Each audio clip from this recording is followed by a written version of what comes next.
எங்கள் உள்ளான மனுஷனை பலப்படுத்தும்படியாய் இன்னும் நாங்கள் அறிந்து கொள்ள வேண்டிய காரியங்களை ஆவியானவர் எங்களுக்கு போதிக்கும்படியாய் கர்த்தாவே மகிமையான சமூகத்தில் நாங்கள் வந்திருக்கிறோம். ஆண்டவரே அப்பா, ஆங்காங்கே இருந்து கேட்கிற நம்முடைய அருமையான தேவ பிள்ளைகளுக்காக நன்றியோடு தெரிவிக்கிறோம். ஆண்டவரே சொல்லிக்கிறோம், அவருடைய வார்த்தைகள் இயக்கங்களை கர்த்தாவே தீர்க்கும்படியாய் ஜெபிக்கிறோம். ஆண்டவரே சோத்திரம், ஆண்டவரே சோத்திரம், மகிமையின் பிரசன்ன கர்த்தாவே வெளிப்படட்டும். ஆண்டவரே சோத்திரம் ஐயா, எங்க 2-3 பேர் என் நாமத்தினாலே முடிவுகளோ அங்கே நான் இருப்பேன் சொன்ன தேவன் கூடுகிற இடங்களில் இருந்து ஆண்டவரே நாமத்தின் வல்லமை வெளிப்படுத்துங்க. ஆண்டவரே இருக்கிற இடங்களில் கர்த்தாவே நீர் அபிஷேகிக்கும்படியாய், பலப்படுத்தும்படியாய், திடப்படுத்தும்படியாய், ஸ்திரப்படுத்தும்படியாய், சீர்படுத்தும்படியாய் ஜெபிக்கிறோம். ஆண்டவரே சோத்திக்கிறோம் ஐயா, உம்மாலே கூடாத காரியம் என்று வெள்ளமே இல்லப்பா. சோத்திக்கிறோம் ஐயா, அற்புதமான காலைக்காக ஸ்தோத்திரம், ஆண்டவரமான காலைக்காக ஸ்தோத்திரம், ஆவியானவரை நடத்துதலுக்காக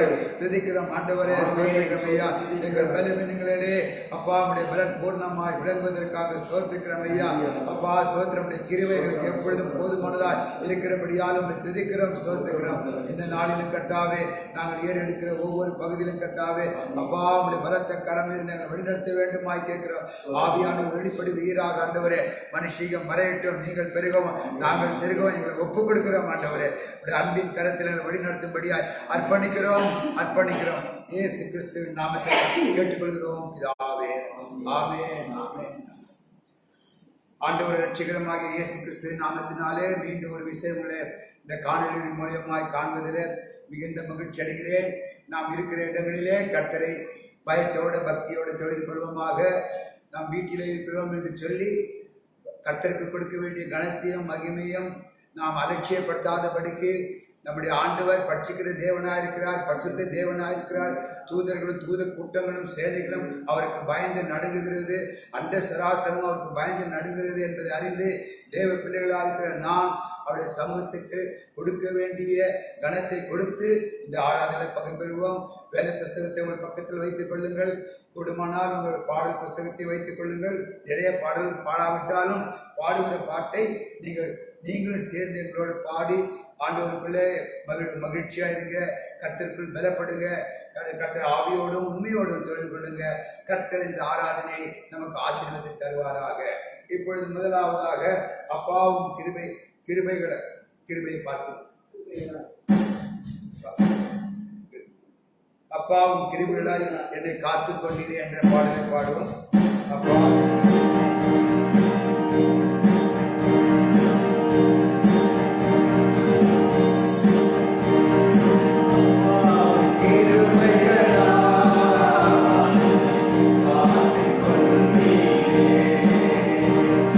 அப்பா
தேவ கிருபை தடைகள் யாவையும் உடைத்தெறிந்து வெற்றியை தந்திட்ட தேவ கிருபை அப்பா கிருபைகளா காத்து கொண்டீரே அப்பா கிருபைகளா என்னை அழைத்து கொண்டீரே அப்பா கிருபைகளா என்னை காத்து கொண்டீரே அப்பா கிருபைகளா என்னை அழைத்து கொண்டீரே என்னை நினைக்கும் கிருபையிலே என்னை நடக்கும் கிருபையிலே என்னை நினைக்கும் கிருபையிலே என்னை நடக்கும் கிருபையிலே தந்தையைப் போல தோளில் சுமந்து என்னை நடக்கும் கிருபையிலே தந்தையைப் போல தோளில் சுமந்து என்னை நடக்கும் கிருபையிலே அப்பா கிருபைகளா என்னை காத்து கொண்டீரே அப்பா கிருபைகளா என்னை அழைத்து கொண்டீரே அப்பா கிருபைகளா என்னை காத்து கொண்டீரே அப்பா கிருபைகளா என்னை அழைத்து கொண்டீரே கஷ்டத்தின் நேரத்தில் காத்த கிருபை கண்ணீரை மாற்றின தேவ கிருபை கஷ்டத்தின் நேரத்தில் காத்த கிருபை கண்ணீரை மாற்றின தேவ கிருபை தடைகள் யாவையும் உடைத்தெறிந்து வெற்றியை தந்திட்ட தேவ கிருபை தடைகள் யாவையும் உடைத்தெறிந்து வெற்றியை தந்திட்ட தேவ கிருபை தடைகள் யாவையும் உடைத்தெறிந்து வெற்றியை தந்திட்ட தேவ கிருபை அப்பா கிருபைகளா என்னை காத்து கொண்டீரே அப்பா கிருபைகளா என்னை அழைத்து கொண்டீரே அப்பா கிருபைகளா என்னை காத்து கொண்டீரே அப்பா கிருபைகளா என்னை அழைத்து கொண்டீரே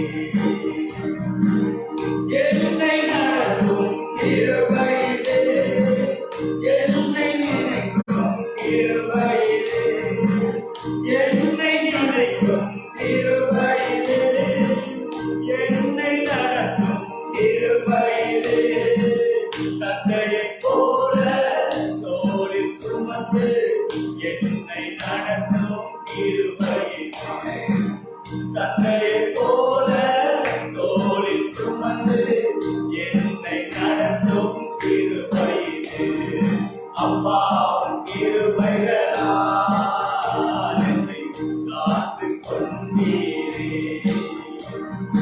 அப்பா கிருபைகளா என்னை அழைத்து கொண்டீரே அப்பா கிருபைகளா என்னை காத்து கொண்டீரே அப்பா கிருபைகளா என்னை அழைத்து கொண்டீரே அப்படியாய் கர்த்தரை நம்ம ஆராதிப்போம், கர்த்தருடைய கிருபைகளை நினைப்போம். கர்த்தர் நம்ம அதிசயமாய் 8 மாதங்கள் நடத்தி வந்திருக்கிறார். அதில் விசேஷமா இந்த கொரோனா காலத்துல எல்லாம் தடைப்பட்ட காலத்துல சிறையிருப்பு போன்ற ஒரு சூழ்நிலையில சுற்றிலும் எங்கும் வாதிகளும் நோய்களும் தீமையான செய்திகளை கேட்கிறது. இவைகள் மத்தியில கர்த்தரமை பாதுகாப்பாய் கரப்பிடித்து நடத்தி வந்திருக்கிறார்களே. அதை நினைத்து ஆண்டவரை கொஞ்ச நேரம் நம்ம ஆண்டவரை துதிப்போம். நம்முடைய ஆண்டவர் எவ்வளவு கரிசனையாய் நம்முடைய பிள்ளைகள் மேல் இருக்கிறார் என்பதை நாம் அறிந்து அவருக்கு நன்றி உள்ளவர்களாக இந்த காலை வழியில ஆண்டவரே நான் நிற்பதும் நிர்மலம் ஆகாததும் உடைய சுத்த கிருபை ஆண்டவரே, உடைய கிருபையினால் நான் இம்மட்டுமாய் இந்த 8வது மாதத்தின் கடைசி நாள் வரையுமாய் கர்த்தாவே கடந்து வந்திருக்க கிருபை செய்தீர் ஆண்டவரே. இந்த உலகத்துல மிகப்பெரிய பாதுகாப்பு உள்ள அப்பா கர்த்தாவே மக்களுக்கு கிடைக்காத ஒரு பாதுகாப்பை எங்களுக்கு கிருபையாய் கொடுத்தீர் ஆண்டவரே. எங்களுக்கு எந்த தகுதியும் இல்லை ஆண்டவரே. ஆனாலும் கர்த்தாவே உண்மை நாங்கள் விசுவாசத்தின் மூலியமாய் ஆண்டவரே உண்மை ரட்சகராய் நாங்கள் ஏற்றுக்கொண்டதுனால உண்மை தெய்வமாக நாங்கள் ஆரம்பிக்கிறதுனால நீர் எங்களுக்கு கொடுத்த இந்த அற்புதமான சாக்கியத்துக்காக பாக்கியமான வாழ்வுக்காக உண்மை நன்றியோடு துதிக்கிறோம் ஆண்டவரே. ஆமாப்பா சோத்திரம் அப்பா கர்த்தாவே எங்களை தாங்கி நடத்துகிறவரே உண்மை நன்றியோடு துதிக்கிறோம் ஆண்டவரே. அப்பா எங்கள் தாழ்விலே எங்களை நினைத்த ஆண்டவரே எங்களை உயர்த்தினீர் ஆண்டவரே. சோத்துக்கிறோம் ஐயா. புழுதியில் இருக்கிறவனை கர்த்தாவே, குப்பில் இருக்கிறவனை கர்த்தாவே நீர் உயர்த்தி ராஜாக்களோடும் ஆசாரியர்களோடும் உட்கார வைக்க செய்கிற தேவன் அல்லவா ஆண்டவரே. ஆமாப்பா எங்க வாழ்க்கையை நீர் அவ்வளவாய் உயர்த்தி இருக்கிறீர் ஆண்டவரே. நீர் எங்களை நினைப்பதற்கும் விசாரிப்பதற்கும் நாங்கள் எம்மாத்திரம் ஆண்டவரே, நாங்கள் எம்மாத்திரம் ஆண்டவரே. தூதரை விடைகளை கர்த்தாவே சற்று சிறியவன் ஆக்கி ஆண்டவரே. ஆமாப்பா சோத்திர எங்களை மகிழ செய்தவரே நன்றியோடு துதிக்கிறோம் ஆண்டவரே. அப்பா சோத்துக்கிறோம் எங்களை விடுதலை கொடுத்தவரே. ஆமாப்பா பாவ வாழ்க்கையில வாழ்ந்து கொண்டிருந்த எங்களை கர்த்தாவே, எங்களை அடிமைப்படுத்திக் கொண்டிருந்த அநேக மாமிச கர்த்தாவே அப்பா காரியங்கள் ஆண்டவரே அப்பா எங்கள் ஜென்ம சுவாபங்களில் இருந்து எங்களை விடுதலை கொடுத்து ஆண்டவரே. ஆமாப்பா உடைய தெய்வீக கர்த்தாவே அன்பை விசிக்கும்படியாக உடைய தெய்வீக குணத்தை உம்முடைய தெய்வீகத்தை எங்களிலே காணத்தக்கதாய் உம்முடைய கர்த்தாவே ரூபத்தை எங்களுக்கு கொடுத்ததுக்காக உண்மை நன்றியோடு துதிக்கிறோம் ஆண்டவரே. சோத்திரம் ஆண்டவரே. சோத்துக்கிறோம் ஐயா. சூழ்நிலைகள் மாறின போதும் ஆண்டவரே நீர் எங்களுக்கு மாறாதவராய் இருந்தபடியாக துதிக்கிறோம் ஆண்டவரே. இயேசு கிறிஸ்து நேற்றும் இன்றும் என்றும் மாறாதவர் என்பதை எங்கள் வாழ்க்கையிலே நாங்கள் அறிந்து கொள்ளும்படியாய் அதை அனுபவிக்கும்படியாய் நீர் கொடுத்த தயவுக்காக கோடி கோடி ஸ்தோத்திரம் ஆண்டவரே. நன்றியோட துதிக்கிறோம் ஆண்டவரே. சோத்துக்கிறோம் ஐயா. ஆமாப்பா சோத்திரம் கஷ்டமான நேரத்தில் அப்பா சோதனையான வேளையில நீர் எங்களை பாதுகாத்துக் கொண்டீர் ஆண்டவரே. நீர் எங்களுக்கு அரணும் கோட்டையுமாய் இருந்து ஆண்டவரே, எங்க பலனாய் இருந்து ஆண்டவரே. ஆமாப்பா சோத்துக்கிறோம் ஐயா. அன்றி ஆண்டவரை எங்களை சுற்றி வேலி அடைத்தீர் ஆண்டவரே. அப்பா சோத்திருக்கிறோம் ஸ்தோத்திரம். சத்ரு எல்லையை தாண்டி வராதபடிக்கு அவருக்கு எல்லையை கொடுத்த ஆண்டவரே எங்களை உடைய பாதுகாப்பிலே வைத்துக் கொண்டீரே ஆண்டவரே. நன்றியோடு துதிக்கிறோம் ஆண்டவரே. எங்களுக்கு விரோதமாய் அப்பா கர்த்தாவை எழுமின எல்லா தடைகளை அகற்றி போட்டதுக்காக ஸ்தோத்திரம். எங்களை பிரித்து ஆண்டவரே நாங்கள் கடந்து தரத்தக்கதாய் கர்த்தாவே கடவாத பாதையை கடக்கத்தக்கதாய் நீர் எங்களுக்கு கொடுத்த கர்த்தாவே அப்பா அவருடைய வழி காட்டின வழிகளுக்காக நன்றியோட துதிக்கிறோம் ஆண்டவரே. ஆமாப்பா சோத்திக்கிறோம். நன்றியோட துதிக்கிறோம் ஆண்டவரே. அப்பா சோத்திரம் எரிகோவை தகர்த்தீர் ஆண்டவரே. எங்களுக்கு முன்பாக கெர்ச்சித்துக் கொண்டிருந்த கோலியாத்தை வீழ்த்தினீர் ஆண்டவரே. ஆமாப்பா சோத்திக்கிறோம் ஐயா. நாங்கள் வெட்கப்பட்டு போகாதபடிக்கு ஆண்டவரே அப்பா கர்த்தாவே நாங்கள் தோல்வியை தழுவிக் கொள்ளாதபடிக்கு ஆண்டவரே அப்பா கர்த்தாவே எங்களை வெற்றி மேலே வெற்றி அடைய செய்கிறவரே, எல்லா இடங்களிலும் வெற்றி சிறக்க செய்கிறவரே கோடி கோடி கோடி ஸ்தோத்திரம் ஆண்டவரே. கோடி கோடி ஸ்தோத்திரம் ஆண்டவரே. துதிக்கிறோம். நன்றியால துதிக்கிறோம் ஆண்டவரே. அப்பா உடைய நடத்துதல் எவ்வளவு அதிசயமா இருக்கிறது ஆண்டவரே, எவ்வளவு அற்புதமா இருக்கிறது ஆண்டவரே. வனாந்திரத்துல வழியையும் அவாந்திர வழிகளிலும் நீர் ஆளுகையை உண்டாக்கி ஆண்டவரே எங்களை அப்பா தேவையை எல்லாம் அற்புதமாய் சந்தித்தீரே ஆண்டவரே. சோத்திரம் ஐயா. வனாந்திர வாழ்க்கையா இருந்தாலும் பகலிலே மேக ஸ்தம்பமாய் கர்த்தாவே, இரவில் அக்னி ஸ்தம்பமாய் எங்களை நடத்தி வந்தீர் ஆண்டவரே. அப்பா கண்மலின் ஊற்றுகளை கர்த்தாவே பிளந்து எங்கள் தாளங்களை தீர்த்த தெய்வமே உங்களுக்கு ஈடாக நாங்கள் எண்ணத்தை கொடுப்போம் ஆண்டவரே. கடவாத கர்த்தாவை கடக்க முடியாத நேரங்களிலே அப்பா நாங்கள் எப்படி கடந்து வந்தோம் என்று திரும்பி பார்க்கும் போதே கர்த்தாவே நீ எங்களை சுமந்து கொண்டு வந்ததே நாங்கள் காண்கின்றோம் ஆண்டவரே. அப்பா தொடக்கத்தில் 4 கர்த்தாவே அடிச்சோடுகளை நாங்கள் தொடங்கின பிரயாணத்தை கர்த்தாவே பாதி வழிக்கு மேலே கர்த்தாவே 2 அடிச்சவர்கள் மாத்திரம் இருந்தது.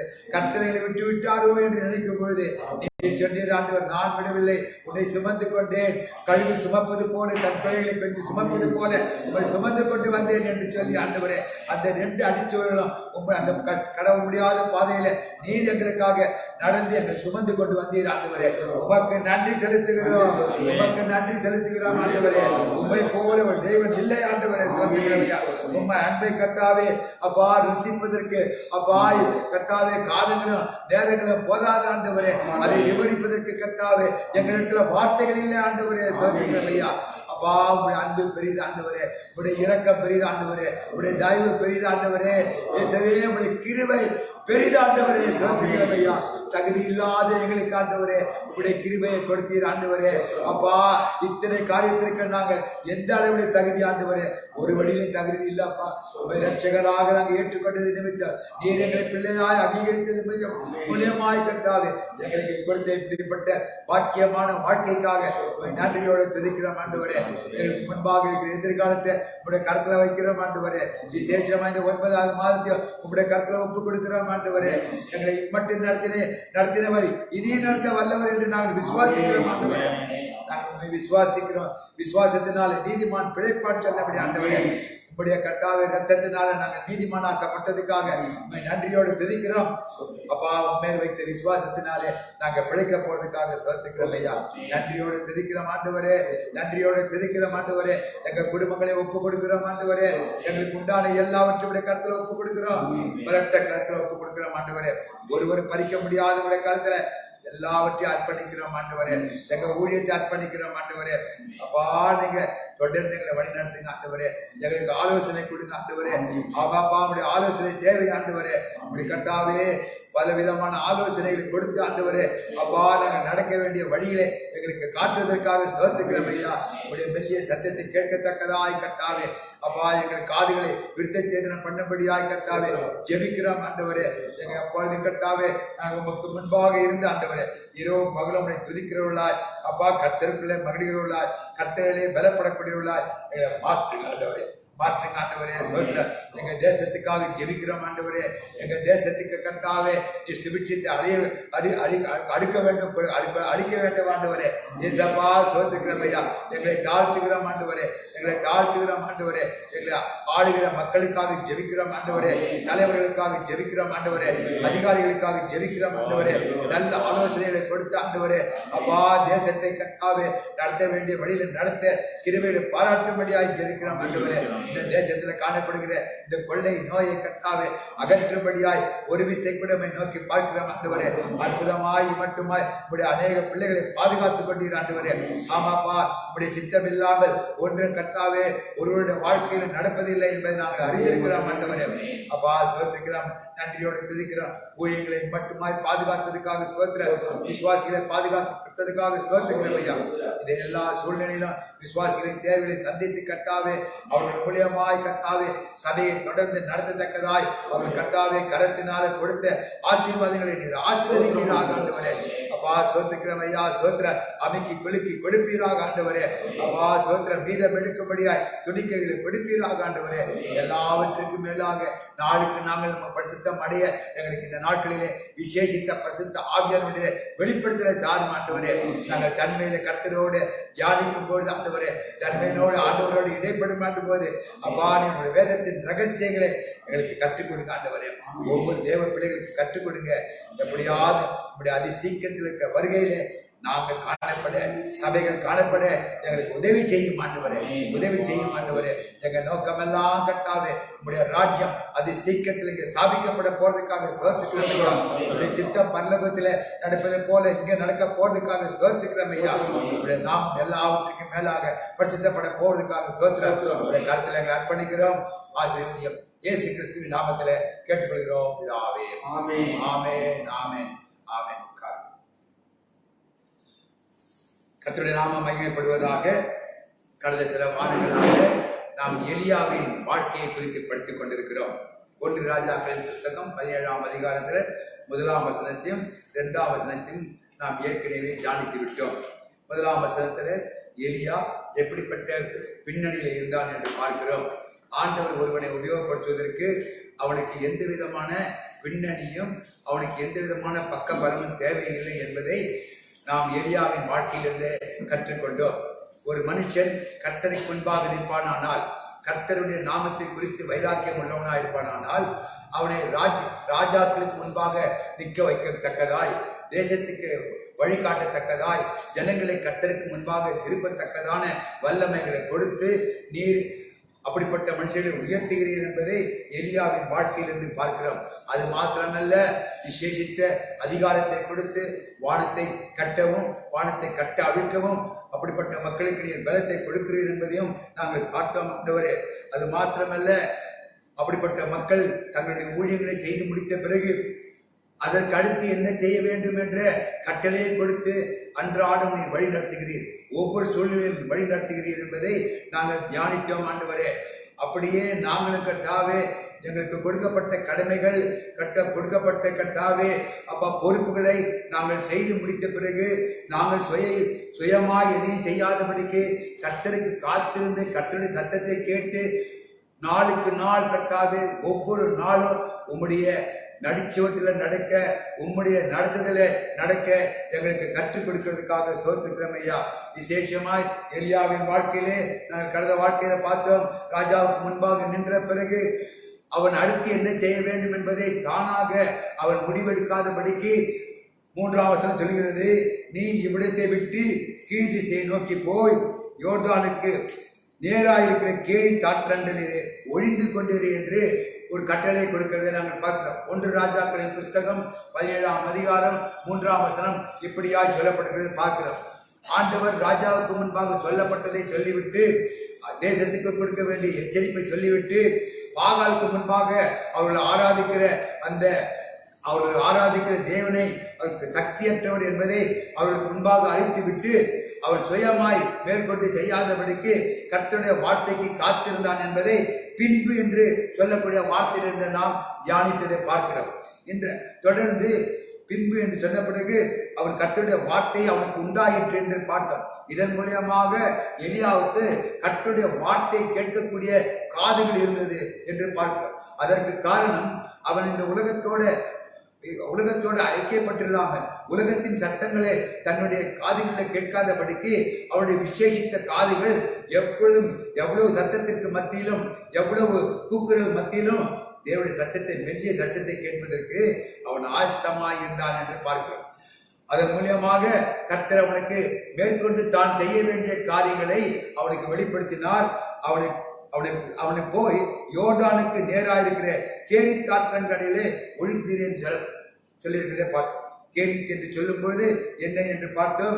ஏன் ஆண்டவர் அவனை கேரித் ஆற்றையிலே ஒழிந்திருக்க சொல்ல வேண்டும் என்பதை குறித்தும் ஒருவேளை எலியாவுக்கு அது ஒரு பெரிய சந்தேகமாக இருக்கலாம், அல்லது அவன் எதிர்பார்க்காத ஒரு காரியமாக இருந்திருக்கலாம். ஏன் ஆண்டவர் என்னை ஒழிந்து கொண்டிருக்க சொல்கிறார் என்று அதை நாம் இந்த நாட்களிலே பார்க்க போகிறோம். ஒன்று, தேசத்தை தேவன் அவனை ஒழிந்து கொண்டிருக்க முடியாது சொல்வதற்கு காரணம் 2 காரணம். முதலாவது காரணம் அது தேசத்தை குறித்ததான காரணம், இரண்டாவதாக தன்னை பற்றிய காரணமாய் இருந்தது. 2 காரணங்களாக தேவன் அவனை ஒழிந்திருக்கும்படியாக சொன்னார் என்று நாம் கடந்த வாரத்தில் பார்க்கும் பொழுது ஆண்டவர் அவனை ஒழிந்து கொண்டு சொல்லும் போது ராஜாவுக்கு பயந்தோ, பாகால் தீர்க்கதரிசிகளுக்கு பயந்தோ, ஜனங்களுக்கு பயந்தோ ஒழிந்திருக்க சொல்லவில்லை. ஆண்டவர் அதை காட்டின ஒரு மேலான நோக்கம் இருந்தது என்பதை குறித்து பார்த்தோம். அவன் ஒழிந்து கொண்டிருன்னு சொல்லும்போது பயப்படவில்லை என்பதற்கு ஆதாரமாக 18ஆம் அதிகாரத்தில் மீண்டுமாய் ராஜாவை சந்திக்க வேண்டும் என்று சொல்லி அவனுக்கு கட்டளை கொடுத்தார். அப்படி சந்திக்கும் போது ராஜா அவனுக்கு எந்த விதமான ஆபத்தையோ எந்த விதமான கஷ்டத்தையோ கொடுக்கவில்லை என்று பார்க்கிறோம்.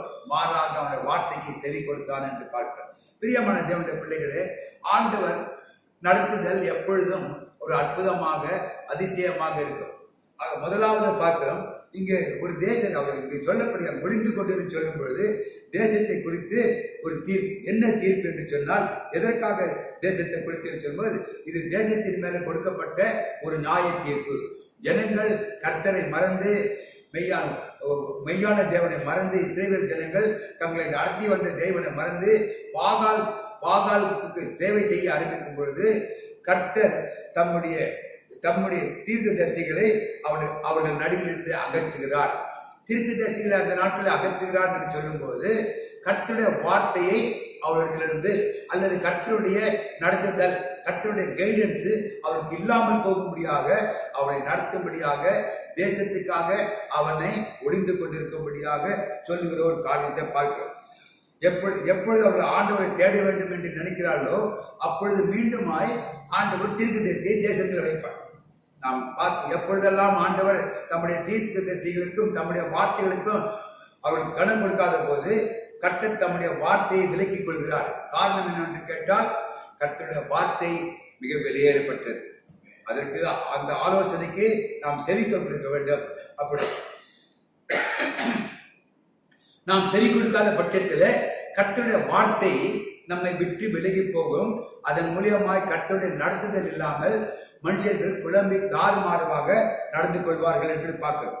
அதன் மூலமாக தேவ மக்கள் இருதயம் என்ன பண்ண ஆயத்தப்பட வேண்டும். இப்பொழுது தேவ வார்த்தையிலேயே என்று ஒரு ஏக்கம் உண்டாக வேண்டும். அதற்காக ஆண்டவர் இப்படிப்பட்ட சூழ்நிலை, சோதனையான சூழ்நிலையில ஆண்டவரை புரிந்து கொள்ள வேண்டும் என்பதற்காக அவர் இந்த மாதிரி தன்னுடைய தூதனை அல்லது தீர்க்கதரிசியை அவர் வெளியே எடுத்துக்கொள்கிறார் என்று பார்க்கிறோம். குறிப்பாக இந்த காரியத்தை நாம் சங்கீதம் 74 1 முதல் 11 வாசிக்கும் போது நாம் அறிந்து கொள்கிறோம். விசேஷமாக அல்ல 9வது வாசத்துல நாம் பார்க்கிறோம். நான் வேகமாக படிக்கிறேன். சங்கீதம் 74 1 முதல் 11 வாசம். தேவனே, நீர் எங்கள் என்றென்றைக்கும் ஏன் தள்ளி விடுகிறீர்? உமது மேய்ச்சலின் ஆடுகளின் மேல் உமது கோபம் ஏன் புகைகிறது?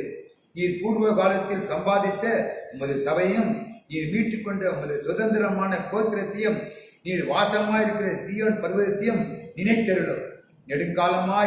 நெடுங்காலமாக பாழாய் கிடக்கிற ஸ்தலத்தில உம்முடைய பர்வதங்களை எழுந்தருள பண்ணும். பரிசுத்த ஸ்தலத்தில சத்துரு அனைத்தையும் கெடுத்து போட்டார். உம்முடைய சத்துருக்கள் உம்முடைய ஆலயங்களுக்குள்ளே கெர்ச்சித்து தங்கள் கொடிகளை அடையாளங்களாக நாட்டுகிறார்கள். கோடாரிகளை ஓங்கி சோலையிலே மரங்களை வெட்டுகிறவன் பேர் பெற்றவனானார். இப்பொழுதோ அவர்கள் அதன் சித்திர வேலைகளை முழுவதையும் வாட்சிகளாலும் சம்பட்டிகளாலும் தகர்த்து போடுகிறார்கள். உமது பரிசுத்த ஸ்தலத்தை அக்கினிக்கு இரையாக்கி உமது நாமத்தின் வாசஸ்தலத்தை தரை மட்டுமாய் இடித்து அசுத்தப்படுத்தினார்கள். அவர்களை ஏகமாய் நீர்த்துளியாக்குவோம் என்று தங்கள் இதயத்தில் சொல்லி தேசத்தில் உள்ள ஆலயங்கள் எல்லாம் சுட்டெரித்து போட்டார்கள். எங்களுக்கு இருந்த அடையாளங்களை காணும் தீர்க்கதரிசியும் இல்லை, எதுவரைக்கும் என்று அறிகிறவனும் எங்களிடத்தில் இல்லை. நாம் இந்த வசனத்தை வாசிக்கும் பொழுது திட்டவட்டமாய் தெரிந்து கொள்ள முடிகிறது. இங்கு சொல்லப்படுகிற காரியம் ஏன் தீர்க்கதரிசிகள் இல்லை என்று சொன்னால், அடுத்த காரியம் இந்த சம்பவங்கள்லாம் எதுவரைக்கும் நடக்கும் என்பதை முடியாத ஒரு சூழ்நிலையில ஜனங்களை கொண்டு செல்வதற்கு, தேவனுடைய வசனத்துக்கு கீழ்ப்படிவதற்கு, தேவனுடைய வசனம் எவ்வளவு விலையேறப்பட்டது என்பதை ஜனங்களை அறிந்து கொள்வதற்காக அவர் தீர்க்கதரிசிகளை தேசத்தை விட்டு ஒளிந்து கொண்டிருக்க சொல்கிறார். ஆண்டவர் ஒளிந்து சொல்லியிருக்கான்னு சொல்ல, மனுஷனுக்கு பயந்த அல்ல, மனுஷனை மாத்திரமல்ல எல்லா சூழ்நிலையிலும் காப்பாற்றுவதற்கு ஆண்டவராலே கூடும் என்று பார்க்கிறோம். 10ஆம் வசனம் 11ஆம் வசனம் இப்படியா சொல்றது, தேவனே, எதுவரைக்கும் சத்திரன் நிந்திப்பான்? பகஞ்சன் உமது நாமத்தை எப்பொழுதும் தூசிப்பானோ? உமது வலங்கரத்தை ஏன் முடக்கிக் கொள்கிறீர்? உமது மடியிலிருந்து எடுத்து ஓங்கி நிர்மூலமாக்கும். பிரியமான தேவனுடைய பிள்ளைகளே, இப்படிப்பட்ட ஒரு சூழ்நிலை ஆண்டவரை நோக்கி தேவ பிள்ளைகள் வழிமாறி போனவர்கள், தப்பி போனவர்கள் ஆண்டவரை கூப்பிட வேண்டும், ஆண்டவரை நினைக்க வேண்டும் என்பதற்காகவே ஆண்டவர் சில சமயங்களிலே தீர்க்கதரிசிகளை ஒளிந்திருக்கும்படியாய் செய்கிறார். இந்த நாட்களிலே தேவ வசனம் சில நேரத்தில் அரிதாக இருக்கிறது, சத்தியத்தை கேட்க முடியவில்லை. அதற்காக தான் இப்படிப்பட்ட சூழ்நிலைகளை ஆண்டவர் உருவாக்குகிறார். அதனால் முதலாவதாக ஆண்டவர் அவனை ஒதுங்கி இருப்பதற்கு அல்லது ஒளிந்திருக்க சொல்வதற்கு காரணம் தேசத்திற்காக என்று பார்க்கிறோம். கர்த்தருடைய வார்த்தையை ஜனங்கள் ஏற்றுக்கொள்ளாவிட்டால், அங்கீகரிக்கப்படாவிட்டால், கர்த்தர் தம்முடைய தீர்க்கதரிசிகளை அல்லது செய்தியாளர்களை அவர்கள் நடுவில் இருந்து அகற்றுகிறார். அநேக இடத்துல சபைகளிலே போதிப்பதற்கு, சத்தியத்தை போதிப்பதற்கு சரியான மேய்ப்பர்கள் இல்லை, வழி நடத்துவதற்கு மேய்ப்பர் இல்லை. காரணம் என்ன? கர்த்தர் தமது வார்த்தையை சொல்லும் பொழுது, எச்சரிப்பை கொடுக்கும் பொழுது, அவர் நடத்தும் பொழுது அதற்கு கனம் கொடுக்காவிட்டால் கர்த்தர் அப்படிப்பட்ட சூழ்நிலையை உருவாக்குகிறார் என்று பார்க்கிறோம். அதன் மூலம் ஜனங்கள் தங்களுக்கு வேண்டிய வழிகளை அவர்களே தீர்மானித்துக் கொள்ள வேண்டும். கர்த்தருடைய நடத்துதல் இனி அவர்களுக்கு தேவையில்லை என்பதை அறிந்து கொள்ளும் மட்டுமாய் கர்த்தர் அப்படி செய்கிறார்கள். பார்க்க ஜனங்கள் சீர்படுகிற வார்த்தைகளை அகற்றி போடுகிறார்கள். அதை என்பதை ஆமோஸ் 8ஆம் அதிகாரத்தில் நாம் படிக்கிறோம். ஆமோஸ் 8ஆம் அதிகாரம் 11ஆம் முதல் 14ஆம் வசனத்தில் நாம் இந்த காரியத்தை வாசிக்கும் பொழுது அழகாக சொல்லப்பட்டிருக்கிறது பார்க்கிறோம். ஆமோஸ் 8ஆம் அதிகாரம் 11-14 நான் வாசிக்கிறேன். 11-14 வசனம். இதோ நான் தேசத்தின் மேல் பஞ்சத்தை அனுப்பும் நாட்கள் வரும். ஆகார குறைவினால் உண்டான பஞ்சமல்ல, ஜலக்குறைவினால் உண்டாகிய தாகமும் அல்ல, கர்த்தருடைய வசனம் கேட்க கிடைக்காத பஞ்சத்தை அனுப்புவேன் என்று கர்த்தராகிய ஆண்டவர் சொல்லுகிறார். எப்பொழுது தேசத்திலே தீர்க்கதரிசிகளையும் ஆண்டவருடைய செய்தியாளர்களையும் கர்த்தர் விலக்கி வைக்கும் பொழுது தேசத்தில் இப்படிப்பட்ட ஒரு பஞ்சம் உண்டாகும். அப்பொழுது கர்த்தருடைய வசனம் கிடைக்காத ஒரு பஞ்சமாக மாறுகிறதை பார்க்கிறோம். 12ஆம் வசனம் சொல்லுகிறது, அப்பொழுது அவர்கள் கர்த்தருடைய வசனத்தை தேட ஒரு சமுத்திரம் தொடங்கி மறு சமுத்திரம் வடைக்கும் மட்டும், வடதிசை தொடங்கி கீழ் திசை மட்டும் அலைந்து திரிந்தும் அதை கண்டடையாமல் போவார்கள் சொல்லப்படும். இது எவ்வளவு பெரிய ஒரு தண்டனை என்பது பாருங்கள். அது கர்த்தருடைய வார்த்தைக்கு செவி கொடுப்பது, கர்த்தரை ஒவ்வொரு நாளும் வார்த்தையை தேடி அவருடைய வார்த்தைகள் எச்சரிப்புகள் வரும்போது அதற்கு கொடுக்க வேண்டிய கனத்தை நாம் கொடுத்து எச்சரிப்பை நாம் ஏற்றுக்கொண்டு நம் வாழ்க்கை அதற்கேற்றாக மாற்றிக்கொள்ள வேண்டும். 12ஆம் வசனம் சொல்கிறது, 14ஆம் வசனம் சொல்கிறது, அந்நாட்களிலே சௌந்தரியமுள்ள கன்னிகளும் வாலிபரும் தாகத்தினால் சோர்ந்து போவார்கள். தானே உன் தேவனே ஜீவனை கொண்டும் பேர்சேபா மார்க்கத்தின் தேவனுடைய ஜீவனை கொண்டும் என்று சொல்லி சமாரியாவின் தோஷத்தின் மேல் ஆணையிடர்கள் விழுவார்கள். இனி ஒருபொழுதும் எந்திரிக்க மாட்டார்கள். எலியாவை ஆண்டவர் ஒழித்துக் கொண்டு சொல்வதற்கு காரணம் பயந்தல்ல, தேசத்தில் ஜனங்கள் சீர்படுவதற்காக கர்த்தர் கொடுக்கக்கூடிய ஒரு தண்டனையை நம்ம பார்க்கிறோம். கேள்வித்தாளரை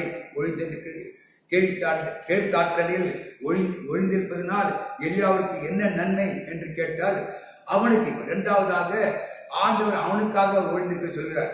ஒருவேளை நினைக்கலாம், அவன் இன்னும் தம்முடைய வேலைக்காக ஆண்டவர் அவனை உபயோகப்படுத்துவதற்காக அவனுக்கு போதிக்க வேண்டிய காரியங்கள் இருக்கிறது, அவனை ஸ்திரப்படுத்த வேண்டிய காரியங்கள் இருக்கிறது.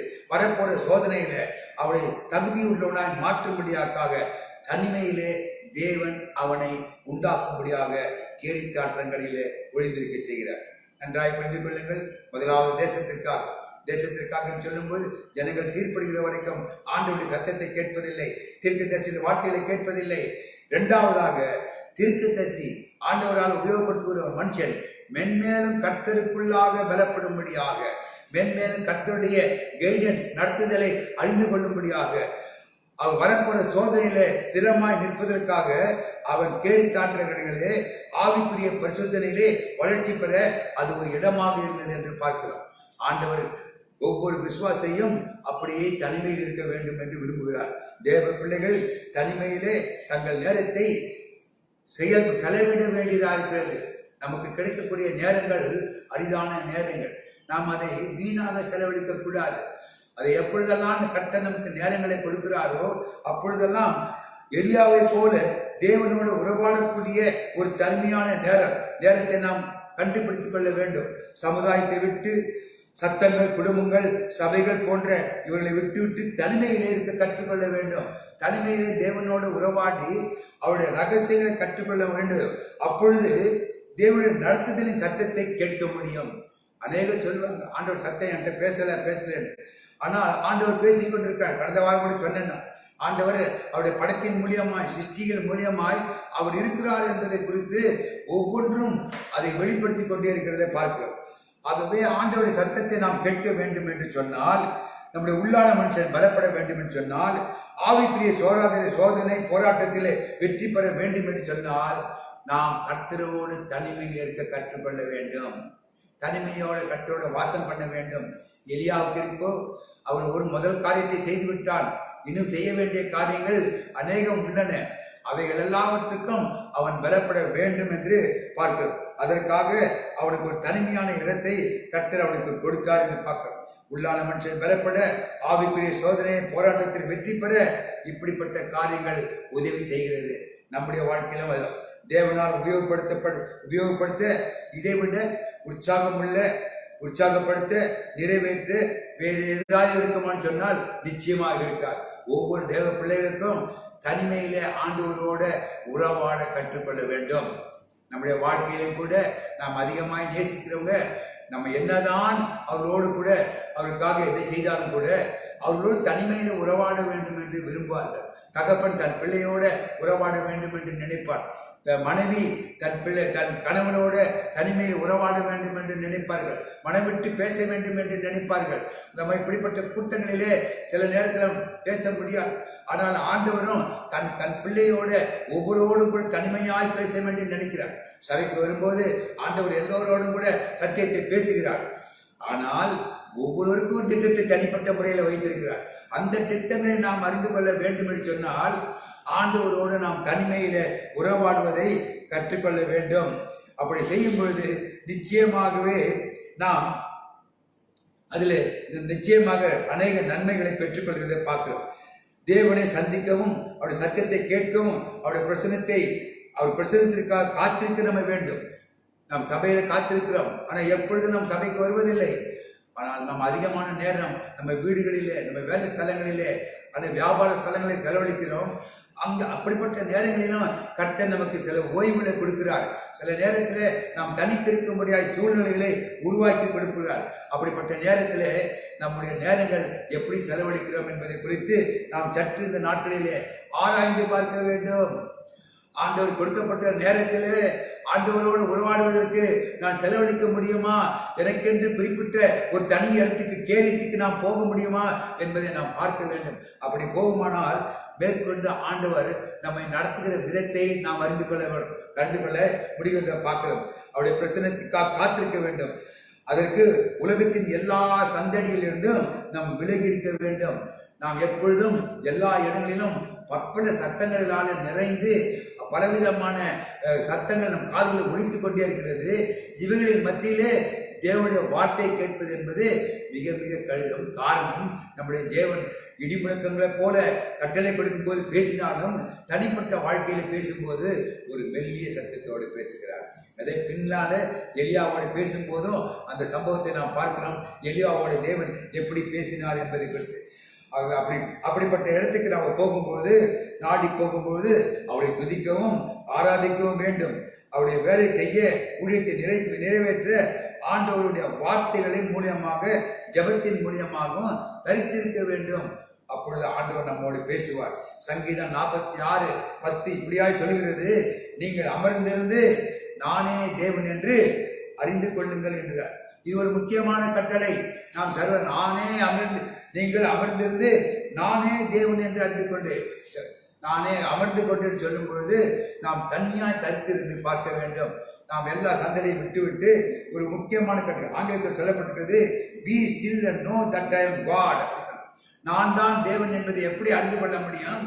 நம்முடைய தனிமையில நாம் அமைதியாக எல்லா ஜோலிகளையும் விட்டுவிட்டு கர்த்தருக்காக காத்திருக்கும் போது அவர்தான் தேவன் என்பதை நாம் அதிகமாக அறிந்து கொள்வதற்கு கர்த்தர் நமக்கு உதவி செய்கிறத பார்க்கிறோம். நம்ம எத்தனை பேர் கேட்கக்கூடாத அந்த சத்தத்தை கேட்கிறோம்? ஆண்டோட சத்தத்தை எத்தனை பேர் கேட்கிறீங்க? காணக்கூடாத அந்த தேவனை எப்படி நீங்க தரிசிக்கிறீங்க? நாம் தனிமையில் இருப்போமானால் அந்த ஆண்டோட தரிசனத்தை நாம் காண முடியும். அவருடைய பிரசனத்தை உணர முடியும். அவருடைய பிரசனம் தான் நமக்கு அவருடைய சாயலை காணப்படுவதை பார்க்கிறோம். தேவன் சமூகத்தை காண வேண்டுமா?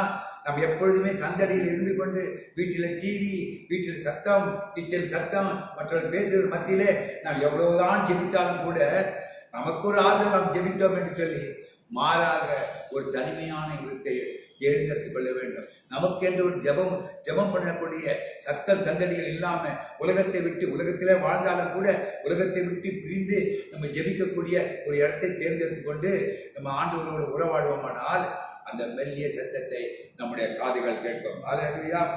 ஆகவே நாம் ஒவ்வொரு நாளும் இப்படிப்பட்ட காரியத்துக்காக வாஞ்சிக்க வேண்டும். வாழ்க்கையின் உண்மையான அர்த்தத்தையும் திருப்தியும் அடைய வேண்டுமானால் இந்த மெல்லிய சத்தத்தை நாம் கேட்க வேண்டும். ஆண்டவருடைய சத்தத்தை கேட்காத வரைக்கும் நம்முடைய வாழ்க்கையில குழப்பங்கள் இருக்கும், நம்முடைய வாழ்க்கையில அவிசுவாசங்கள் உண்டாகும்.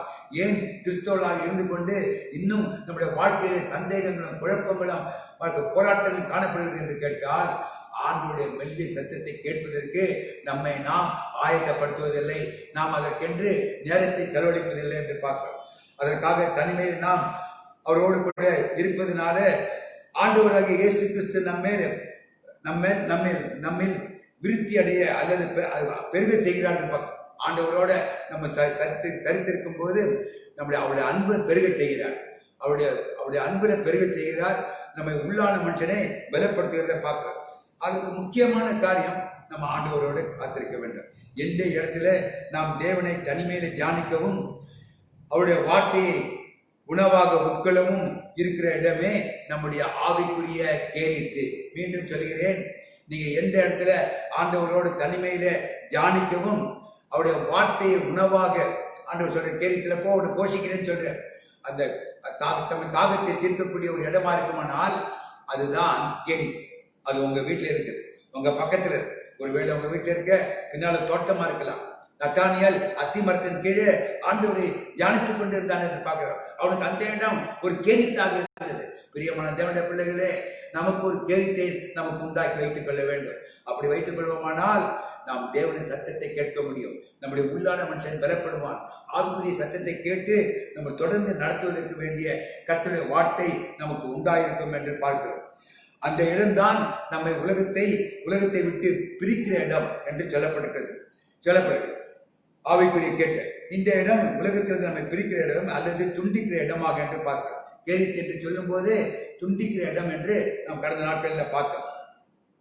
அங்கே கர்த்தர் ஒரு சிற்பி தன் சிலையை செதுக்குவதை போல செதுக்கி அழகாக உருவாக்குறார். ஒரு சாதாரண கல் அல்லது ஒரு சாதாரண ஒரு மரத்தை ஒரு சிற்பி அழகாக என்ன செய்கிறான்னு கேட்டா செதுக்கி அவர் சிந்தையில் இருக்கிற மாதிரி ஒரு அழகான உருவத்தை உண்டாக்குறார். அது ஒரு பிராணியா இருக்கலாம், ஒரு மனுஷனா இருக்கலாம், ஒரு மனுஷியா இருக்கலாம், அல்லது உலகத்தில் வேற எந்த சிற்சியா இருக்கலாம். அவன் சிந்தையில் இருக்கிறத எங்க உருவாக்குறான்னா ஒரு அமைதியான இடத்துல. அந்த பொருள் அதை வேற எந்த இடத்துல திசை திருப்ப உபயோகப்படுத்தப்படாதபடிக்கு தனிமையில் இருக்கும்போது அதை உருவாக்குதல். ஆண்டவர் தனிமையில நம்மை உருவாக்க வல்லவராக இருக்கிறார். ஆண்டவருக்கு தனிமையில செலுத்தும் போது காதுகளில் சத்தம் மாத்திரம் கேட்பதில்லை, நம்ம ஒரு புதிய வடிவத்தில ஆண்டவருக்கு ஏற்ற ஒரு சாயலாக, ஆண்டவருக்கு ஏற்ற ஒரு மனுஷனாக நம்மை உருவாக்குறார். அங்க நம்முடைய குணாதிசயங்கள் மாற்றப்படுகிறது. நம்முடைய குணாதிசயம் மாற்றப்பட வேண்டும் சொன்னால் சபையில செய்தி கேட்டு விட்டால் போதாது, ஏதோ தீர்மானம் எடுத்து விட்டால் போதாது. ஆண்டவரோடு நம்ம உறவாட கற்றுக்கொள்ள வேண்டும். ஆண்டவருக்கு நம்ம ஒப்பு கொடுக்க வேண்டும். அவர் நம்மை செதுக்க வேண்டும். சொல்ல வேண்டும், இதெல்லாம் உன்னிடத்துல இருக்குது, இதெல்லாம் இருந்தாக்கா உன்னுடைய வாழ்க்கை நான் விரும்புகிற மாதிரி இருக்காது என்பதை செதுக்கும்படியாய் ஆண்டவருடைய சமூகத்தில் வர வேண்டும். ஆலயத்துக்கு வருவது நல்லதுதான், கூடி ஜெபிப்பது நல்லதுதான். ஆனால் தனிப்பட்ட வாழ்க்கையில நாம் தேவனோட சஞ்சரிக்க கற்றுக்கொள்ள வேண்டும். அப்படி செய்யும் பொழுது நம்முடைய குணாதிசயங்கள் மாற்றப்படும். நம்முடைய இருதயமானது உலகத்தை விட்டு துண்டிக்கப்படும். கேலித்து என்று சொன்னால் துண்டிக்கப்பட்ட இடம். அப்புறம் கேலித்துக்கு எதுக்காக போக வேண்டும்? இந்த உலகத்தை விட்டு பிரிந்து நம்ம வாழ கற்றுக்கொள்ள வேண்டும். அன்னைக்கு சொல்வது, இந்த உலகத்தில் இருக்கிறோம், அவளுக்கு அட்ஜஸ்ட் பண்ணி தான் நான் நடக்கணும், இந்த உலகத்தின் கலாச்சாரங்களை நாம் பின்பற்றி தான் நான் நடக்க வேண்டும் என்று சொல்லி ஆண்டவரை ஒரு எஜமானாகவும் உலகத்தை ஒரு எஜமானாக வைத்துக் கொள்வோமானால் நம்முடைய வாழ்க்கை ஆண்டவருக்கு பிரியமான வாழ்க்கையாக மாற முடியாது. அப்பொழுது நாம் உலகத்தை விட்டு பிரிகவும், நாம் அந்த உலகத்தை வெறுத்து விடவும், அதிலிருந்து விடுபடுவோம். எங்க முடியும் கேட்டால் ஒரு தனிப்பட்ட இடத்துல போகும்போதுதான் நம்முடைய உள்ளான மனுஷன் பலப்படுத்துவதை பார்க்கிறோம். அல்லேலூயா. இல்லை என்று சொன்னால் நாம் எப்பொழுதும் உலகத்தோடு இணைக்கப்பட்டவர்களாக, உலகத்திற்கு வாழ்க்கைப்பட்டவர்களாக காணப்படுவோம். தனிமையிலே நான் இயற்கைக்கு அப்பாற்பட்ட வல்லமையை தேவனிடத்தில் பெற்றுக்கொள்ள முடியும் என்று சொன்னால் அது தனிப்பட்ட தேவனோட உறவாடுதல் தான். எலியாவுக்கு ஏன் இப்படிப்பட்ட ஒரு வல்லமையை கொடுத்தார்? வானத்தை அடைக்கவும் வானத்தை திறக்கவும் ஒரு மனுஷனுக்கு செத்து போன பிள்ளையை உயிர்ப்பிப்பதற்கு உள்ள வல்லமையை எப்படி கொடுத்தார்? முதலாக வேதத்தில் பார்க்கிறோம், ஒரு செத்த பிள்ளையை உயிர்ப்பிக்கக்கூடிய ஒரு சம்பவத்தை எலியாவின் தீர்க்கதரிசியின் வாழ்க்கையின் மூலியமா தான் பார்க்கிறோம். ஏன்? அவன் தேவனோடு தனித்திருந்தான். நமக்கு ஏன் இன்றைக்கு அந்த வல்லமை இல்லை? நாம் இன்றைக்கு தேவனோடு தனித்திருப்பதில்லை. நாம் ஜனசஞ்சலத்தை நாட்டுகிறோம். எப்பொழுதும் ஏதாவது ஒன்று நம்முடைய காதுகளில் கேட்டுக்கொண்டிருக்க வேண்டும், நாம் எதையாவது பார்த்து கொண்டிருக்க வேண்டும் என்று சொல்லி நாம் நம்முடைய நேரத்தை, கொடுக்கப்பட்ட பொன்னான நேரத்தை செலவழிப்பதனால ஆண்டவருடைய மெய்யான பலன், ஆண்டவர் உயிர்ப்பிக்கிற அந்த வல்லமை நம்மிடத்தில் இல்லாமல் போய்விட்டது. அதிசயங்கள் அற்புதங்கள் செய்யக்கூடிய வல்லமை நம்மிடத்தில் இல்லாமல் போய்விட்டது. யோசுவா சந்திரனையும் சூரியன் நிறுத்தி வைத்தான் என்று பார்க்கிறோம். எலியா செத்து போன பிள்ளைகளை உயிர்ப்பித்தான் என்று பார்க்கிறோம். 3 வருஷமாக மழை பெய்யாத மேகத்தை திறந்தான் என்று பார்க்கிறோம். இப்படிப்பட்ட வல்லமை வருவதற்கு காரணம் என்ன? அவர்கள் எல்லாரும் தேவனோடு தனித்து இருந்தார்கள், தேவனுடைய வல்லமையை பெற்றுக்கொண்டார்கள் என்று பார்க்கிறோம். நாமும் கூட கர்த்தருடைய வார்த்தையை, விசுவாசத்தை பெற்றுக்கொள்ள வேண்டும் என்று சொன்னால், பெருக வேண்டும் என்று சொன்னால் அதற்கு தனிமையான ஒரு இடம் தேவைப்படுகிறது. தேவனோடு தனித்திருக்கும் போது முதலாவது அவருடைய அன்பை நாம் ருசிக்க முடியும். வார்த்தை கேட்கிற நாம், ஆனால் அவரோடு இருக்கும் அன்பையும் அவரை பற்றியும் அறிந்து கொள்ள முடிகிறது. ஆண்டவரை பற்றி அறிந்து கொள்ள முடியும். அதன் மூலமாக அவரை சார்ந்து வாழக்கூடிய வாழ்க்கையையும் நம்முடைய உள்ளான மனுஷனில் பலன் பெற்றுக் கொள்ளவும் முடியுது. வேதம் சொல்கிறது, அவரை அறிந்தவர்கள் அதற்கேற்றபடி வாழ்வார்கள். நம்ம ஆண்டவரை அறிந்தால்தான் அவருக்கேற்றபடி வாழ முடியும். ஆண்டவரை நாம் அறிந்து கொள்ளாவிட்டால், நாம் ஆராதிக்கிற தேவன் எப்படிப்பட்டவர் என்று தெரிந்து கொள்ளாவிட்டால் நமக்கு விசுவாசம் வராது. பிரச்சனைகள் வரும்பொழுது மனுஷர்களையும் உலகத்தையும் அல்லது பற்பல விதமான பரிகாரங்களை நாடி போவோமே தவிர ஆண்டவர் சமூகத்தில் நம்மால் உட்கார்ந்து நம்ம அந்த காரியங்களை பெற்றுக்கொள்ள முடியாது. ஆகவே நாம் தனித்திருந்தால்தான் ஒரு விசேஷம் உள்ள மனுஷர்களாக நம்முடைய வாழ்க்கையை மாற்றிக்கொள்ள முடியும் என்று பார்க்கிறோம். அது மாத்திரமல்ல, நம்முடைய உள்ளான மனுஷன் பலன் பெற்றுக்கொள்ள முடியும். அதன் மூலமாக நம்முடைய வாழ்க்கையின் எல்லா பகுதியிலும் கர்த்தருடைய கட்டுப்பாட்டுக்குள் வாழ முடியும், கர்த்தருடைய கண்ட்ரோல்ல வாழ முடியும். கர்த்தர் கண்ட்ரோல், என்னுடைய வாழ்க்கை கர்த்தரால கட்டுப்பட்ட வாழ்க்கை, கண்ட்ரோல் செய்யப்பட்ட வாழ்க்கை, என் இஷ்டமாய் நான் வாழ்கிற வாழ்க்கை அல்ல. எப்பொழுது கர்த்தரோடு நான் தனிமையில் இருக்கும்போது. இதுதான் கேரித்தின் அனுபவம்.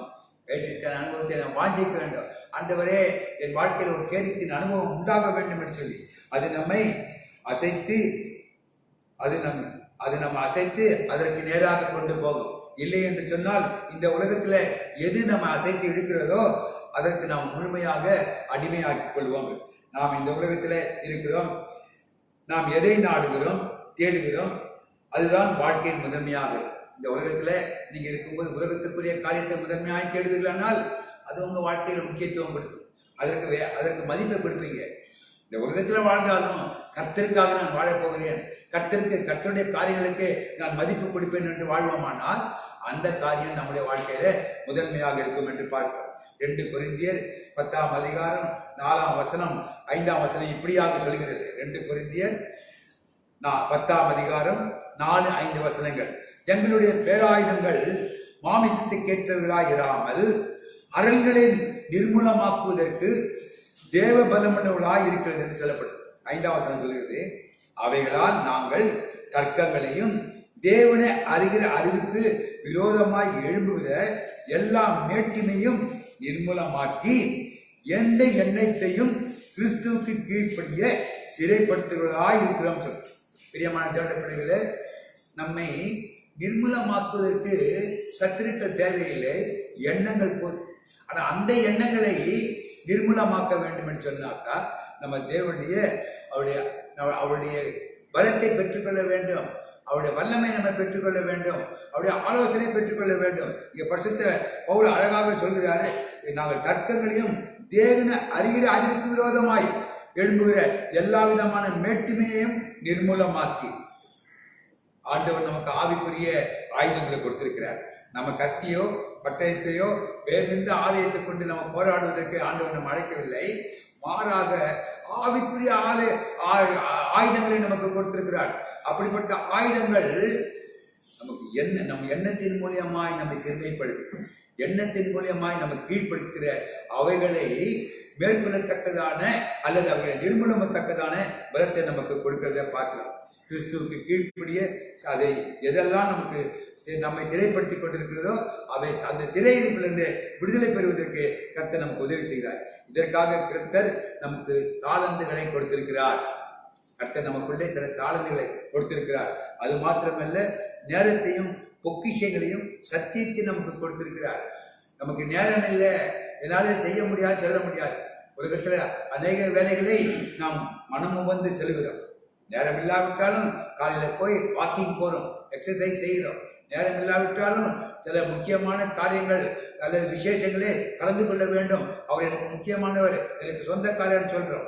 ஆனால் கர்த்தருடைய வேலைகளை செய்வதற்கு நேரம் இல்லைன்னு சொல்லுவோமானால் அப்படிப்பட்டவருடைய கர்த்தர் எடுத்து உபயோகப்படுத்த மாட்டார், அவரை வழி நடத்தவும் மாட்டார் என்று பார்க்கிறோம். ஆகவே தேவனால் தனித்திருப்பது என்பது விருப்பத்தினால் செய்வதல்ல, விரும்பினால் செய்வதல்ல. ஆண்டவரோடு தனிக்கிறது. நோ சாய்ஸ் ஆங்கிலத்தில் சொல்லும்போது it is not choice, it's must. அதாவது தேவனோடு தந்திருப்பது என்பது கட்டாயம். ஒவ்வொரு கிறிஸ்துவனுக்கும் ஆவியில பலப்பட வேண்டும் என்று சொன்னால், தேவனால் நடத்தப்பட வேண்டும் சொன்னால், இந்த உலகத்தில் வெற்றியுள்ள வாழ்க்கையை வாழ வேண்டும் சொன்னால் அவன் தேவனோட தனித்திருப்பது என்பது கட்டாயம். சில இடத்துல எக்ஸாமினேஷன்ல சில பேப்பர் கொடுப்பாங்க, கொஸ்டின் பேப்பர் கொடுத்து விட்டு 15 கொஸ்டினை கொடுத்துட்டு 10 எழுதுன்னு சொல்லுவாங்க. உனக்கு இஷ்டமானது சிலது 2 கொடுத்து 2த்துக்கும் பதில் எழுதிருப்பாங்க. இதுலதான் அவன் எவ்வளவு படித்தான் என்பது தெரியும். அது போல நம்முடைய வாழ்க்கையில கட்டாயமாக தேவனோடு தனித்திருப்பது என்பது ஒரு கட்டாயம். இது நம்ம விரும்பினால் செய்வது அல்ல, எனக்கு விருப்பப்பட்டால் செய்வதுன்னு சொல்லுவானால் உங்களுடைய வாழ்க்கையில நாம் பலப்பட்டவர்களாய் மாற முடியாது. உண்மையான ஆவிக்குரிய வெற்றி வேண்டுமானால் இது அஸ்திபாரமாக்கிக் கொள்ள வேண்டும். சபைகளை அறிந்து கொள்ள வேண்டும், நாம் அறிந்து கொள்ள வேண்டும். நமக்கு எப்போ நம்முடைய கிறிஸ்தவ வாழ்க்கை அஸ்திபாரம் என்ன? கர்த்தரோடு சஞ்சரிக்க வேண்டும், கர்த்தரோடு உறவாட வேண்டும். கர்த்தரோடு எப்படி அதை நான் பார்ப்போம்.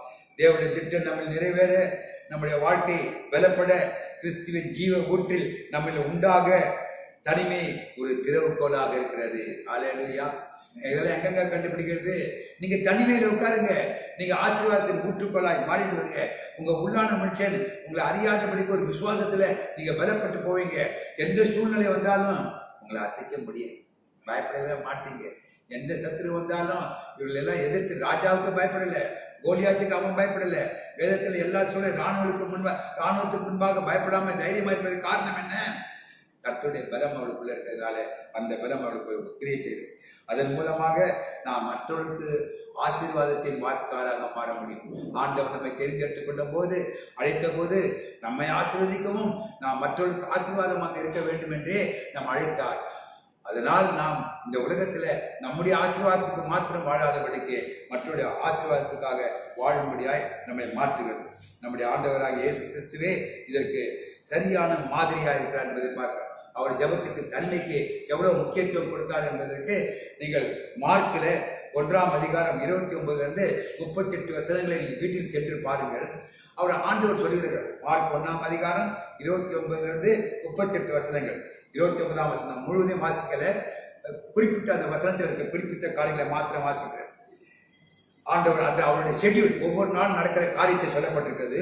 29ஆம் வசனத்துல அவர் ஜெபாலயத்தை விட்டு சீஷர் வீட்டிலே பிரவேசித்தார் என்று பார்க்கிறோம். 30ஆம் வசனத்துல அங்கே சீமோனுடைய மாமியை குணப்படுத்தினார் என்று பார்க்கிறோம். 32ஆம் வசனத்துல சாயங்காலத்துல பிசாசு பிடித்தவர்களை பிணியாளிகளை கொண்டு வந்தார்கள்.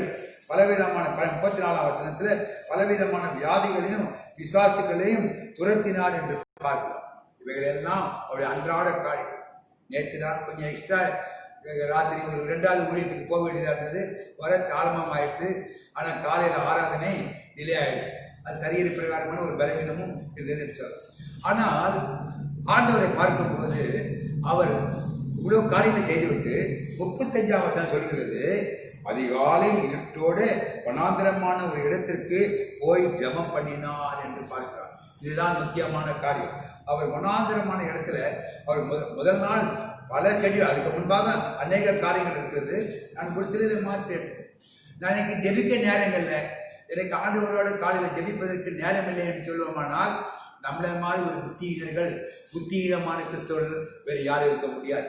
நம்முடைய வாழ்க்கையில வெற்றி வேணும், ஒரு பாதுகாப்பு வேணும், வழி நடத்துதல் வேணும், நல்ல ஆலோசனை வேண்டும் என்று சொன்னால் நாம் எவ்வளவுதான் ஊழியம் செய்தாலும் கூட அடுத்த பக்கம் கர்த்தரோடு தனித்திருக்க கற்றுக்கொள்ள வேண்டும். தேவனுடைய ஆலோசனை முதலாவது பெற்றுக்கொள்ள வேண்டும். எவ்வளவு ஊழியம் பணிகள் இருந்த போதும் தன் பிதாவோட தனிமையில் இருப்பதையே ஆண்டவராகிய இயேசு கிறிஸ்து முதன்மையாய் கொண்டார். அல்லேலூயா. அடுத்து பார்க்கிறோம், இதன் மூலியமாய் அடுத்த செய்கிற 3ஆம் அதிகாரம் 13 15 வசனத்தை வாசிக்கும் போது, பின்பு தம்முடைய சீஷர்களை தம்மிடம் அழைத்தார். அப்படி அழைக்கப்பட்ட போது 3 முக்கியமான நோக்கங்களை நாம் அங்க காண முடிகிறது. நீங்க அந்த வசனத்தை வீட்டில் சென்று படிக்கும் போய் பார்க்கிறோம். 14ஆம் வசனத்துல பார்க்கிறோம், தம்மோடு இருக்கும்படியாக அவரை அழைத்தார் சொல்லப்படுகிறது. இந்த வசனத்தை வாசிக்கும் போது, பின்பு தம்முடைய சீஷர்களை அழைத்தார். எதற்கு அழைத்தார்? தம்மோடு இருக்கும்படியாக அழைத்தார். 14ஆம் வசனத்துல சொல்லப்படுது. அது எதை குறிக்கிறது என்று கேட்டால், தேவனோடு ஒரு ஐக்கியத்தை உருவாக்க வேண்டும். தம்மோட பொழுதுபோக்குகளுக்காக அல்ல, எடுபடி காரியங்களை செய்வதற்காக, சேவை செய்வதற்காக மாத்திரமல்ல, தம் சீஷருக்கும் எனக்கு ஒரு ஐக்கியம் இருக்க வேண்டும் என்று சொல்லி அழைத்தார். உங்களையும் என்னையும் ஆண்டவர் அழைத்தது ஏதோ இந்த உலகத்தை ஒரு பெரிய கூட்டத்தை உண்டாக்க வேண்டும், நமக்கு ஒரு பெரிய ஃபாலோவர்ஸ் இருக்கிறாங்க என்பதை காட்டுவதற்காக அல்ல. அதை காட்டிலும் உங்களுக்கும் எனக்கும் ஒரு உறவை ஆண்டவர் உண்டாக்க வேண்டும், ஆண்டவரோடு ஒரு உறவை நாம் அறிந்து கொள்ள வேண்டும் என்று சொல்லி உங்களையும் என்னை அழைத்தார். 2ஆவதாக பார்க்கிறோம், அவளை பிரசங்கம் பண்ணும்படியாக அவளை அனுப்பினார் என்று பார்க்கிறோம். அவளை அழைத்த கோட்ட நோக்கம் என்னவென்று கேட்டால், பிரசங்கம் பண்ண வேண்டும். அப்படி என்று சொல்லும்போது, ஆண்டவருக்காக போதிக்கும்படியாக, அவர் செய்து போதித்த காரியங்களை உலகத்துக்கு போதிக்கும்படியாக, நற்செய்தியில மற்றவர்களுக்கு அறிவிக்கும்படியாக, பாவத்தில் வாழ்ந்து கொண்டிருக்கிற மக்கள் விடுதலை பெற்றுக் கொள்வதற்காக, நம்ம போதிப்பதற்காக ஆண்டவர் நம்மை அழைத்தார். நம்ம எல்லாம் ஆசீர்வாதத்துக்காக மாத்திரம் நம்ம அழைக்கிற ஆண்டவர். நம்ம அழைக்கும் போது இந்த எண்ணங்களை வைத்திருக்கிறார். அதை எதை காட்டுகிறதுன்னு கேட்டால், அவருக்கு சேவை செய்வது என்பது வேற எதையும் கிடையாது. உலகத்தில் சேவை செய்வது என்று சொல்லும்போது, எனக்கு யாராவது ஒரு உதவி செய்யறேன்னு சொன்னாக்கா, இந்த காரியம் செய்ய, அந்த காரியம் செய்வேன்னு சொல்லுவோம். ஆனா ஆண்டவர் சுயநலமாக எதையும் வாங்கவில்லை. மாறாக தாம் சொல்லிக் கொடுத்த அந்த பாடங்களை, தாம் சொல்லிக் கொடுத்த நல்ல செய்திகளை மற்றவர்களுக்கு பரப்ப வேண்டும், அவர்கள் அந்த நன்மையை பெற்றுக்கொள்ள வேண்டும் என்பதற்காக ஒரு கூட்டத்தாரை அழைத்தார் என்று பார்க்கிறோம். 3ஆவதாக பார்க்கிற வசனம் 15, வியாதிகளை குணமாக்கி பிசாசுகளை துரத்துவீர்களாக சொல்ல, அதற்காக அவரை ஏற்படுத்தினார் என்று பார்க்கிறோம். சத்துருவின் மேல் வெற்றி கொள்வதற்காக, வெற்றி பெற அவளை அழைத்தார் என்று பார்க்கிறோம். இவைகள் எல்லாம் செய்வதற்கு காரணம் என்னன்னு கேட்டால், இது 2வது ஊழியம். இது அவருடைய 2வது ஊழியம். முதல் அதிகாரத்தில் பார்க்கிறோம், பிதாவோட தனிமையில் இருந்தார், அதனால இந்த 2வது ஊழியத்தை செய்வோம். நம்ம தலைகளை செய்வோம். முதல்ல இந்த ஊழியத்தெல்லாம் செய்வோம், போய் பிரசங்கம் பண்ணுவோம், விசுவாசம் துரத்துவோம், அப்புறம் அற்புத அடையாளம் செய்வோம். ஆனால் ஆண்டவர் சமூகத்தில் ஃபுல்லாக ப்ரெஷர். போன வாரம் பூரா பயங்கர மினிஸ்ட்ரி பிரிதர். எவ்வளோ நேரம் ஜெபம் பண்ணேன், சபை எதுக்காக ஜெபம் பண்ணுறேன். யார் ஜெபம் பண்ணுறாங்க? சபை எனக்காக ஜெபம் பண்ணுறேன். சபை ஜெபம் தேவை. ஆனால் தனிப்பட்ட உறவு இல்லாமல் சபையார் ஜெபத்தை மாற்ற ஒரு ஊழியக்காரனோ அல்லது ஒரு எவாஞ்சலிஸ்டோ செய்து கொண்டிருப்பானால் அவனுடைய ஊழியம் முடிவில் தாறுமாறாக முடியும். அதை அவனால் நிற்க முடியாத சோதனைகள் உண்டாகும் சொல்லப்படும். ஆனால் ஆண்டவராக இயேசு கிறிஸ்து 2வது ஊழியத்தை நிறைவேற்றுவதற்கு முதலிலே தனிமையிலே ஆண்டவர் சமூகத்தில் இருப்பதை நாம் பார்க்கிறோம். அதான் 1ஆம் அதிகாரத்தில் பார்க்கிறோம். எளிவாய் தன்மைப்படுவதற்கு காரணம் 2ஆவதாக பாதுகாப்பு. முதலாவது ஆண்டவரோட இருக்கிற ஐக்கியம், 2ஆவதாக பாதுகாப்பு. என்ன பாதுகாப்பு? ஆகாப் ராஜாவை தன்னை பாதுகாத்துக் கொள்ளவா என்று சொன்னால் நிச்சயமா இல்லை. ஆண்டவர் எந்த மனுஷன்கிட்டையும் எவ்வளவு கூட்டத்திலும் மத்தினா நம்ம தப்பிக்க வல்லவராக இருக்கிறார். தன் சுயத்திலிருந்து பாதுகாக்க முடியாது. ஒரு ஊழியக்காரன் ஆண்டவரோடு தனிமையாக இல்லாவிட்டால் அவனுக்கு சுயம் வந்துடும், பெருமை வந்துடும். என்னுடைய ஊழியம் எவ்வளோ அர்த்தமாக இருக்கு, எவ்வளோ பாராட்டுகள், எவ்வளோ லைக் வருது பார்த்தீங்களா, எவ்வளோ ஒண்டர்ஃபுல் மெசேஜ் பிரதர், இப்படி நான் கேட்டதே இல்லை பிரதர். நம்ம மெசேஜ் எல்லாம் ஆட்டி படுக்கிறதியா, ஒரு சுயம் வந்துடும். ராஜாவே இதை பார்த்து பயந்துட்டா, அந்த 400 தீர்க்கதரிசிக அப்படியே அசந்து பிரமிச்சு போய் நின்றுட்டாங்க. நான் அறிக்கை கொடுத்தா ஒருத்தனை ஒன்று சொல்ல, எலியாக்கு இதை வரக்கூடாது, நீ போ தனியாக்கும், உன்னை எதுக்கு பாதுகாக்கணும், இந்த மாதிரி எண்ணம் உனக்கு வந்துடக்கூடாது, உன் சுயத்திலிருந்து காக்கணும்னு சொல்லி ஆண்டவர் தேவ பிள்ளைகளை எடுத்துக்கொள்கிறார். ஆனால் பொதுவாக சொல்வது, ஆகாப் ராஜாவுக்கு பயந்து கொண்டிருக்கும்படியாக, அவனிடத்தில் காப்பாற்றும்படியாக, அவனை ஒழிந்து கொண்டிருக்கும்படியாக. ஆண்டவர் யார்கிட்ட காப்பாற்றுறது ஒழிந்து கொண்டிருக்க வேண்டியதில்லை. அவன் எதிர்க்க வர கண்ணை கூடாக்கி விடுவார். அதை எலிசாவின் வாழ்க்கையில பார்க்கிறோம். சிரியா தேசத்தார் வந்து அவர்கள் விரோதமா தேசத்துல வரும்போது அந்த எலிசாவை பிடிக்க வேண்டும் என்று வரும்பொழுது அவன் எல்லாருடைய கண்ணு கூடாக்கிட்டான். வர வரைக்கும் தெரியல, அவன் பின்னாலேயே போயிட்டு இருக்கான். எங்க இருக்கிறான் எலிசா, எங்க இருக்குன்னு தேடிட்டு போறாங்க, கண்டுபிடிக்க முடியாது. நம்முடைய தேவன் அற்புதமான தேவன். தேவன் ஒரு காரியத்தை செய்யும் பொழுது மனுஷன் செய்வது போல அல்லது மனுஷன் சிந்திப்பது போல இல்லை. அதனாலதான் சொன்னாரு, உங்க நினைவு என் நிலை இல்லை, உங்க வழிகளும் என் வழிகள் இல்லை. இவைகள் எல்லாம் உன்னதமான உயரத்தில் இருக்குது, வானத்துக்கு ஏற்ற அளவு இருக்கிறது சொல்லப்பட்டதை பார்க்கிறேன். ஆண்டவர் அவனை உபயோகப்படுத்துவதற்கு முதலாவது காரணம் என்னன்னு கேட்டாக்கா, சுயத்திலிருந்து பாதுகாத்துக் கொள்ள, ஒழுங்கற்ற உள்ளான வாழ்க்கையிலிருந்து பாதுகாத்துக்கொள்ள. நமக்கு கொஞ்சம் ஆவிக்குரிய ஜீவிதத்தில் ஒரு சக்சஸ் வந்துடுச்சுனாக்கா அப்புறம் ஒரு பெரிய ரெஸ்ட் தேவைப்படும். அப்புறம் ஒரு தனி எப்படி கேட்டாக்கா, இப்போதான் என்னால் ஜெபிக்க முடியாது, என்னால் இப்போ என்ன பண்ண முடியாது, ரொம்ப டயர்டு, ரெஸ்ட் எடுக்கிறேன்னு சொல்லி பாஸ்டர் ரெஸ்ட் எடுக்கிறார். அவருக்கு ஒரு டைம் இருக்குது, 4லேருந்து 6 மணிக்கு வாங்க, அப்போ தான் ஜெபம் பண்ணணும். நான் சனிக்கிழமை தான் ஜெபம் பண்ண முடியாது, நீங்கள் அப்பப்போ வரும்போது என்னால் ஜெபம் பண்ண முடியாது. இப்போ அது என்னாச்சு, முதல்ல ஆண்டவருக்காக எப்போ எந்த நேரம் சொல்கிற நேரம் போய் இப்போ ஒழுங்கற்ற முறையாச்சு. இவருக்கு பாதுகாப்பு, இவருடைய வசதி அதெல்லாம் பார்க்குறேன். ஆண்டவர் அப்படி பார்க்கறது இல்லை. நீ எப்போ நான் சொல்கிற நேரத்தில் நீ போகணும், நான் சொல்கிற நேரத்தில் என்ன பண்ணணும், செய்யணும் என்று விரும்புகிறேன். அப்படிப்பட்ட ஒழுங்கற்ற வாழ்க்கையிலிருந்து காத்துக்கொள்ள, ஆவிக்குரிய தோல்வியிலிருந்து பாதுகாத்துக்கொள்ள. எப்போல்லாம் நம்ம ஆண்டவரை விட்டு வெளியில் வருகிறோமோ அல்லது ஆண்டவர் சமூகத்தை விட்டு ஊழியம் போகிறோமோ அப்போ நமக்கு என்ன பாதுகாப்பற்ற ஒரு நிலைமை. சத்துரு எப்போது நம்ம என்ன பண்ணுவான், டார்கெட் வச்சுக்கிட்டே இருப்பான். அநேக ஊழியக்காரர்கள் தங்கள் ஊழியத்தில் விழுந்து போவதற்கு காரணம் என்னன்னு கேட்டால், ஆண்டவரோட தனித்து இல்லாதபடிக்கு ஊழியம் என்று போயிட்டே இருப்பாங்க. கர்த்தரை மறந்துடுவாங்க, ஊழியத்தை கொடுத்தவரை மறந்துடுவாங்க, கொடுத்தது என்ன பண்ணுவாங்க, அதை பற்றி கொள்வாங்க, அதை விட்டு விட வேண்டாம். அது மாத்திரமல்ல, தலை கணத்திலிருந்து காற்றுக்கொள்ள, பெருமை, எனக்கு ஆவிக்குரிய பெருமையிலிருந்து காற்றுக்கொள்ள, ஊழியத்தில் நிறைவேற்ற வேண்டிய காரியங்களை குறித்தும் சுய புத்தியிலிருந்து சார்ந்து கொள்ளாமல் இருக்கவும், பயம் ஜனங்களின் உணர்வுகளுக்கு காத்துக்கொள்ளும். நம்ம கர்த்தரை விட்டே இருப்போமானால், தனிமையில் இல்லாவிட்டால் நமக்கு ஒரு பயம் வந்துடும். அந்த பயத்திலிருந்து நம்ம விடுவிக்கும். 2வதாக, ஜனங்களுக்கு இங்கு சொல்லப்பட்டிருக்கிறது, ஜனங்களின் உணர்வுகளுக்கு காத்துக்கொள்ள வேண்டும். நம்ம கூட ஜனங்க மத்தியில இருந்தா, ஐயா அங்க நீங்க பேசுனீங்க பார்த்தீங்களா, எப்படி இருந்தது தெரியுமா, அங்க பாத்தீங்களா ஒரு அம்மா அப்படியே ஆட்சியா அப்படின்னா, இவர் பார்த்துக்க மாட்டாங்க. இவங்க ஜனங்க என்ன பண்ணுவாங்க, ஒரு உணர்வு உண்டாக்குவாங்க. இதெல்லாம் என்ன பண்ண, இதெல்லாம் விட்டு நீ கொஞ்சம் நாளைக்கு தள்ளி இரு, அதை ஒரு ரிட்டர்ன் இரு, எப்பவுமே நீ என்ன பண்ணிட்டு இருக்காத, உனக்கு சொல்லப்பட்ட நேரத்தில் ஜனங்க மத்தியில இரு, மித்த நேரத்தில் தரிச்சு இரு. இல்லை என்று சொன்னால் ஜனங்க புகழ்ச்சியாலே நம்ம என்ன பண்ணுவோம், அல்லது நம்ம அறியாதபடிக்கு தவறான வழியில் கொண்டு போவோம்.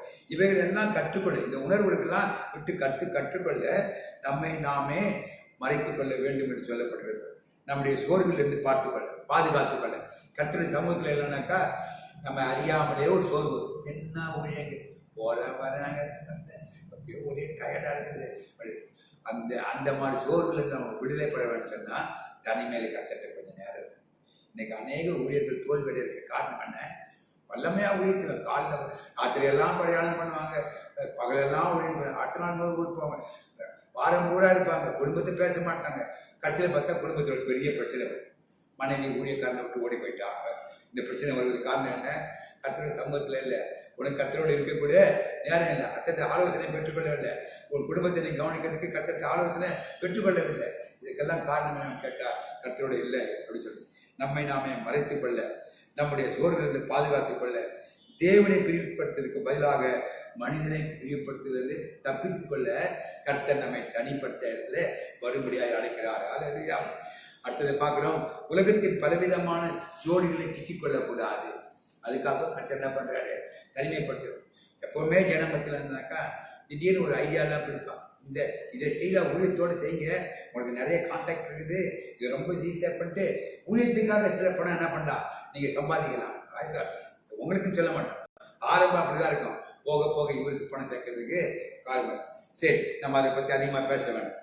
ஆனால் ஆண்டவர் இவைகள் எல்லாவற்றும் சிக்கிக்கொள்ளாது இருக்கும்படியாக, தேவனோடு உறவாடும்படியாக நமக்கு ஒரு தனிமை தேவைப்படுகிறது. அதை தான் எலியாவுக்கு அவர் என்ன சொன்னாரு, நீ போய் கேரிக்காற்றங்களில ஒழிந்து கொண்டிருன்னு சொல்லுது. மறைந்து வாழ்தல் என்பது கிறிஸ்துவ ஊழியத்திற்கும் சேவைக்கும் செய்ய முடியாதவர்கள் அல்ல. அப்படின்னா என்ன அர்த்தம்னாக்கா, நான் ஊழியம் செய்தங்க மறைந்து வாழ்கிறேன், நான் ஊழியத்துக்கெல்லாம் வரமாட்டேன், சேவை செய்ய முடியாதுன்னு சொல்லக்கூடாது. அதையும் செய்யணும், அதே நேரத்தில் கர்த்தருக்காக மறைந்தும் வாழ வேண்டும் என்பதுதான். நாம் உண்மையாகவே கர்த்தருடைய சமூகத்திலே அவரை சார்ந்து கொண்டிருப்போமானால், நேரத்தை அவருக்காக செலவழிப்படும் போது நம் மூலமாக ஆண்டவர் என்ன செய்ய வேண்டும் என்பதை உணர்த்துகிறார். நாம தெரியாமல் செய்வதற்கும் ஆண்டவரை சொல்லி செய்வதற்கும் நிறைய வித்தியாசம். கர்த்தருடைய சமூகத்தில் காத்திருக்கும் போது அந்த காரியங்களை நமக்கு கர்த்தர் வெளிப்படுத்த விரும்புகிறார். அதை உணர்ந்து கொள்ள செய்கிறார். அதோடு கர்த்தருடைய வல்லமையும் மனதார கர்த்தருடைய ஊழியத்தை செய்யவும் விருப்பம் கொடுக்கிறார். ஊழியத்தில் ஒரு அக்கறை இருக்கு, ஒரு பேஷன் இருக்கு. ஊழியத்தில் இது என்னங்க வருமானமாக வருதுங்க, நான் சும்மாவும் செய்துட்டுருக்கேங்க, நேரம் ரிட்டையர்ட் ஆகிட்டேன் அல்லது வேலை இல்லை அதுக்காக செய்யணும்னு சொல்லுவோம்னால் அது ஊழியமாக இருக்காது.